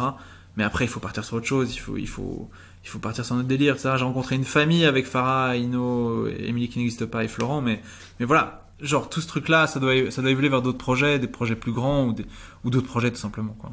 Continuer de vivre. Je te souhaite tout ça, clairement. On peut passer à l'interview name dropping. Allez! Donc je vais te demander à chaque fois de me donner un humoriste. Donc tu peux aller dans tous les horizons, français, québécois, américain, suisse, serbo-croate, peu importe. Mais tu dois te limiter à une seule personne, et c'est ça qui est compliqué. D'accord. L'humoriste le plus sympa que tu as rencontré. Alors évidemment, hein, Yacine Bellous, mais attends, est-ce qu'il n'y a pas quelqu'un de plus sympa qu'Yacine Bellous? C'est pas possible. Attends... Ouais, non, je cherche trop, ça veut dire que c'est... Non, c'est Yacine Bellous. Mais c'est trop gentil, trop gentil. Genre, pour rentrer sur les anonymes, on lui a juste lui envoyé un message sur Insta, il a dit « Ouais, les gars, avec plaisir, trop gentil dans ce spectacle, trop gentil après...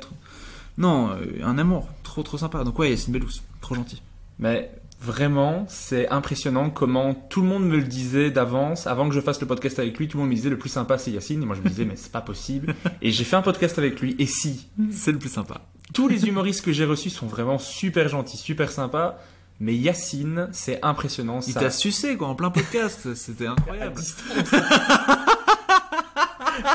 à distance, Skype, quoi. et ça c'est Non, impressionnant. c'est incroyable quoi. Non, Yacine. Non, mais on a commencé avec une discussion où on s'excusait tous les deux parce que j'étais là, excuse-moi parce que je prends beaucoup de temps pour le truc. Oui, mais il me dit c'est normal, excuse-moi parce que moi j'aurais dû. Ouais, on s'est excusé et concours de remercié, politesse. et remercié tous les deux pendant une demi-heure. Mais impressionnant, il a demandé un micro pour avoir une bonne qualité pour le podcast. Il a pris le temps. Incroyable. C'est impressionnant et je reprends toujours cette phrase qu'avait dit Dan Gagnon, c'est que j'adore, qui me fait tellement rire. C'est le Dalai Lama à côté d'Yacine Bellous, c'est un enculé. Et j'adore ça. Ouais, c'est clair. Je trouve que ça résume parfaitement la personne. L'humoriste qui t'inspire ou qui t'a inspiré le plus? Alors, c'est facile ça. C'est pas Yacine Bellous. Ce sera facile pour une fois de pas répondre Yacine Bellous, même si énorme inspiration. Mais celui qui m'a inspiré le plus, qui m'inspire encore le plus maintenant, c'est Bo Burnham. Je trouve que Bo Burnham, c'est juste absolument génial tout ce qu'il fait. Il touche à tout. Il a fait même des petits poèmes qui s'appellent Egghead, qui est incroyablement drôle. C'est un tout petit livre dans lequel il écrit des poèmes qui sont du coup illustrés par quelqu'un d'autre. C'est extrêmement drôle, c'est extrêmement touchant, c'est magnifique. Ce qu'il fait sur scène, je trouve que c'est incroyable. J'ai adoré Inside, j'ai adoré juste avant Make Happy. C'est trop bien, genre je trouve que c'est tellement inventif. C'est en même temps c'est très loin de ce que je fais parce que moi je veux jamais chanter sur scène, mais ce qu'il peut faire en chanson, je trouve que c'est absolument incroyable. Ce qu'il fait en micro stand-up, parce que parfois il s'accorde juste des transitions entre ses chansons, etc. Et c'est drôle à crever. Il est extrêmement juste, il est touchant. Moi il me fait chaque fois pleurer à la fin de Make Happy, etc. Enfin je trouve ça trop bien. Moi il m'inspire tous les jours et non j'adore. En termes de mise en scène, en termes d'énergie, c'est trop bien. Bo Burnham. L'humoriste qui pour toi joue le mieux? Dave Chappelle. Chappelle, il est ouf. Dave Chappelle, à chaque fois qu'il fait un autre personnage que lui-même, c'est hyper crédible, quoi. C'est fou, c'est trop bien joué, c'est jamais caricatural. Après, c'est compliqué de dire ça maintenant, parce qu'il est un peu dans la polémique, là, mais tout ce qu'il fait, tous les combats raciaux qu'il peut avoir, et à quel point il peut jouer ça sans jamais être méchant vis-à-vis des personnes qui ont été méchantes avec lui. Je trouve ça fou et il joue terriblement bien et terriblement juste. C'est ce qui fait que son art est vraiment un art, quoi. Quand il fait du stand-up, c'est dingue. Moi, j'adore comment il joue Dave Chappelle. L'humoriste qui pour toi écrit le mieux? Ricky Gervais, il écrit trop bien. Ricky Gervais, c'est trop drôle. Bill Burr, il écrit trop bien aussi. Enfin, ça c'est un peu comme du coup Florent Bernard, mais je trouve je suis trop d'accord avec ce qu'il dit. T'es jamais d'accord avec ce qu'il dit, Bill Burr, toujours des trucs horribles, genre les femmes sont oh là là, et en fait à la fin t'es là, ah connard, c'est un peu vrai. Ta manière de penser est un peu vraie, pas ta finalité de penser, mais non ouais, il écrit trop bien. Ouais, donc, mais après Bo Burnham il écrit extrêmement bien aussi. Je sais pas. Ouais, Bill Burr.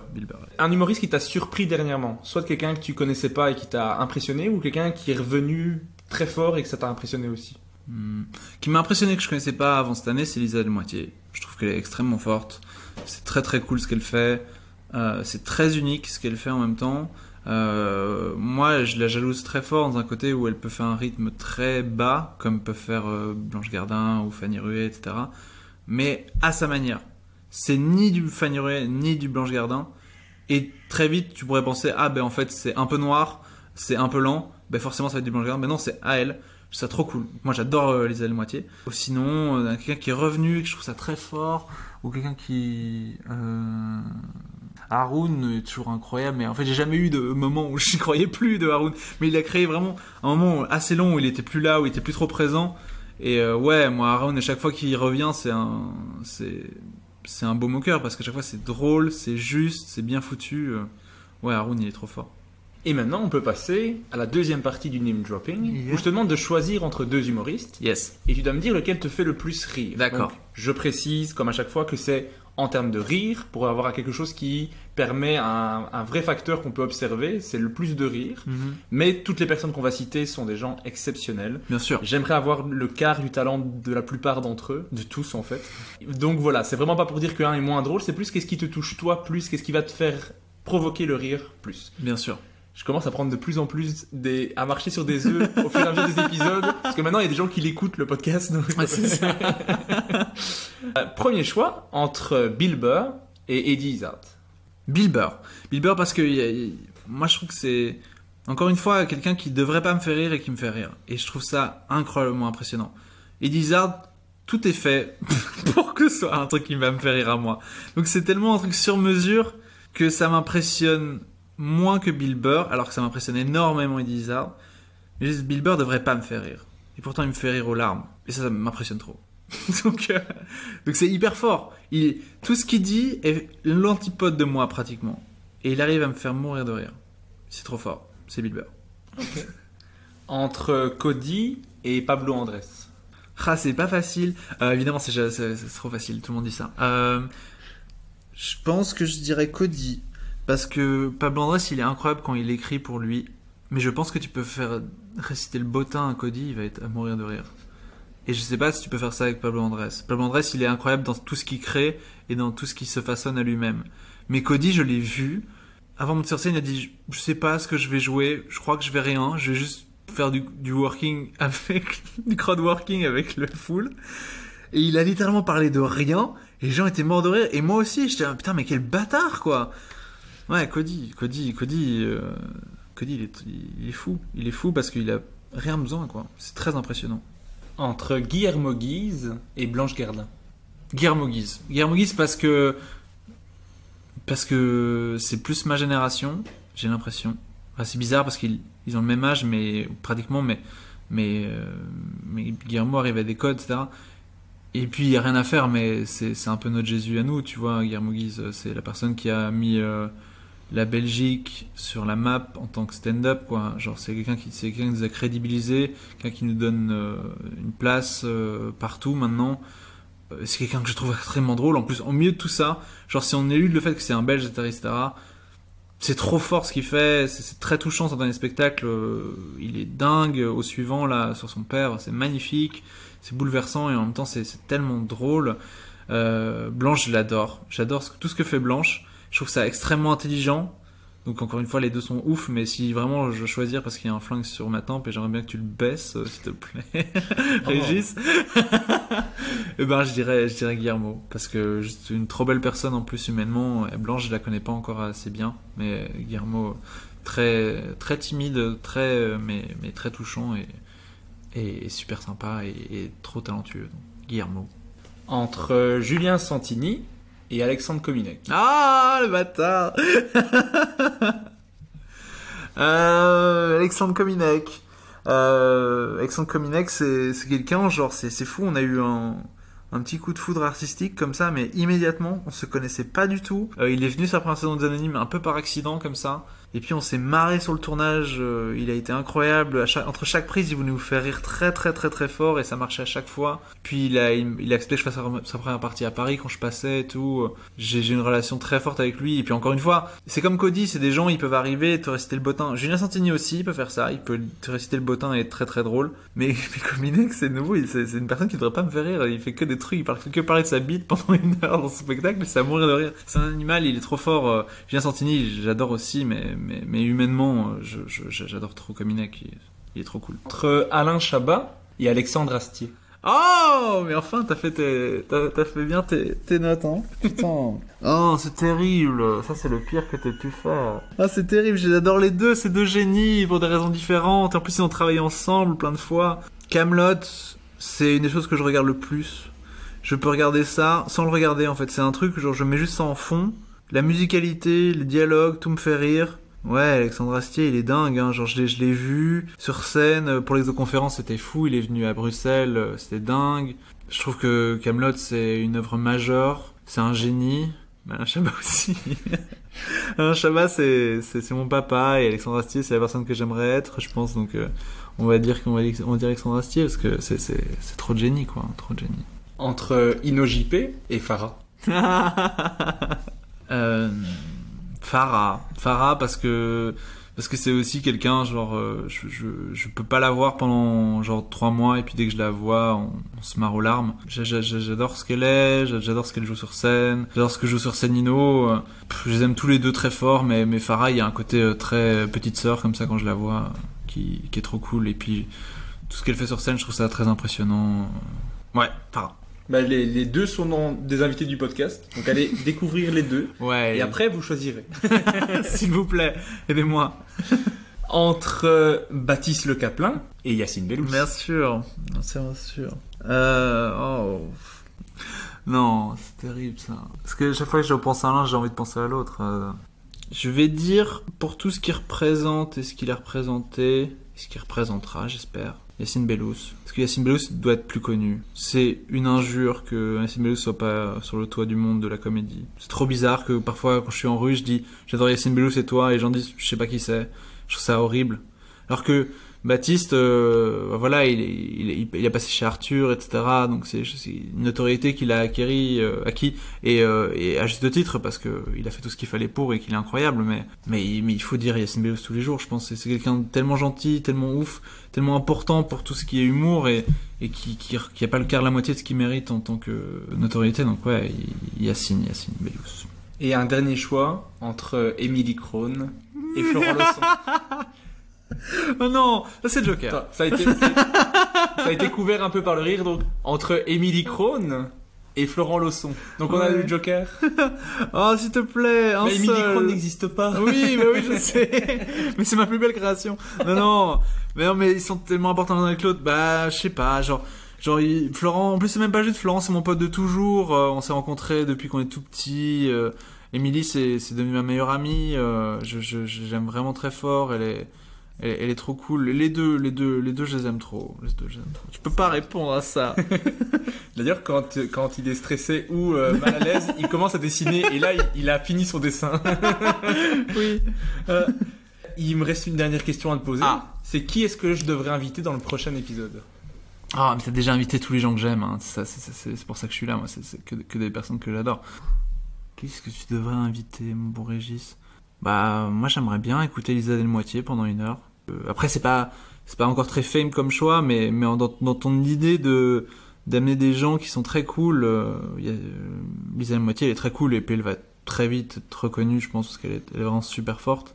Alors, petite annonce, normalement, Lisa Delmoitier et Lucas Cosco vont faire un épisode hors série comme on a fait avec trop bien. Okay, Sacha Ferra et Lorenzo Mancini. Nickel. Donc normalement, elle devrait être dans le podcast. Elle m'a dit oui. Maintenant, il faut qu'on trouve un moment pour le faire. Sinon, mec, Alain Chabat, tous les jours, je vais écouter Alain Chabat ou Alexandre Astier. Bouge-toi le cul, moi je vais écouter ce podcast. Honnêtement, j'ai contacté les deux.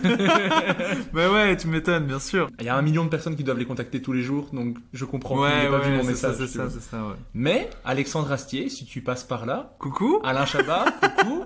Si tu veux venir, amener Alain avec toi, vous voulez partager un petit moment. Un petit hors-série, Petite carrière, je pense qu'il y a moyen de faire un petit épisode, je pense qu'il y a, ça, quoi. Il y a moyen d'en parler un petit peu. Mettre un petit peu le projecteur sur vous pour que les gens vous découvrent, ça serait bien quand même. Et toi, Régis, qui est-ce que tu aimerais bien inviter dans le prochain épisode ? Plein. On te pose jamais la question. J'ai l'impression que tu es le génie dans Aladdin et personne te dit jamais. Et toi, qu'est-ce que tu voudrais comme vœu ? Alors moi, honnêtement, mais je crois que je l'ai déjà dit dans le hors-série que tu n'as pas encore écouté, c'est pour ça que tu me poses la question. Pardon. Mais c'est rien, pas de souci. Vous n'êtes pas obligé d'écouter tous les épisodes. Franchement, il y en a beaucoup que je veux inviter. Il y en a vraiment une liste très très longue. Mais ceux que je veux le plus avoir en ce moment, c'est au Québec Mike Ward. Ouais. Parce que c'est impressionnant tout ce qu'il a fait au Québec, puis parler de son procès, de parler de son podcast, parce qu'il a un podcast sous écoute qui est incroyable, qui ici va faire un spectacle au Québec où il va réunir 20 000 personnes dans un stade pour écouter son podcast, dont la base du podcast, c'est j'invite 2 personnes et on parle. Je trouve ça incroyable. Et franchement, le concept est pas ouf de départ, mais chaque épisode est drôle et peu importe qui il invite, c'est toujours lui le plus drôle sur la scène et c'est impressionnant. Et l'autre personne, c'est Roman Fressinet. Ah ouais.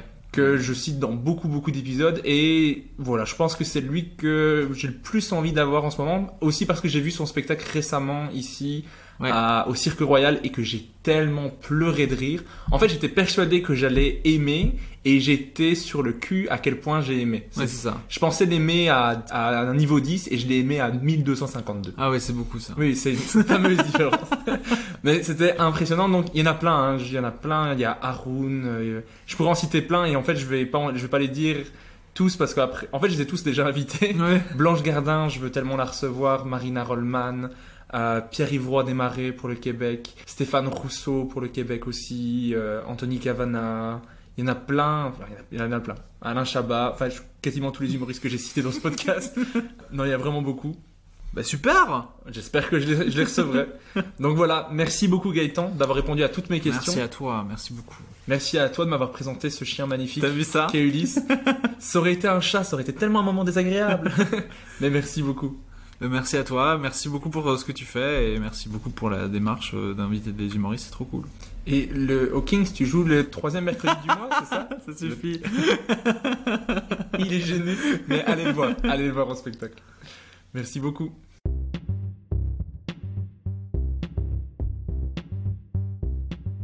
Merci d'avoir écouté Humeur humoristique. N'hésitez pas à donner votre avis, à vous abonner et à le partager autour de vous. Si vous avez détesté, écoutez le suivant. Il sera mieux. Bisous.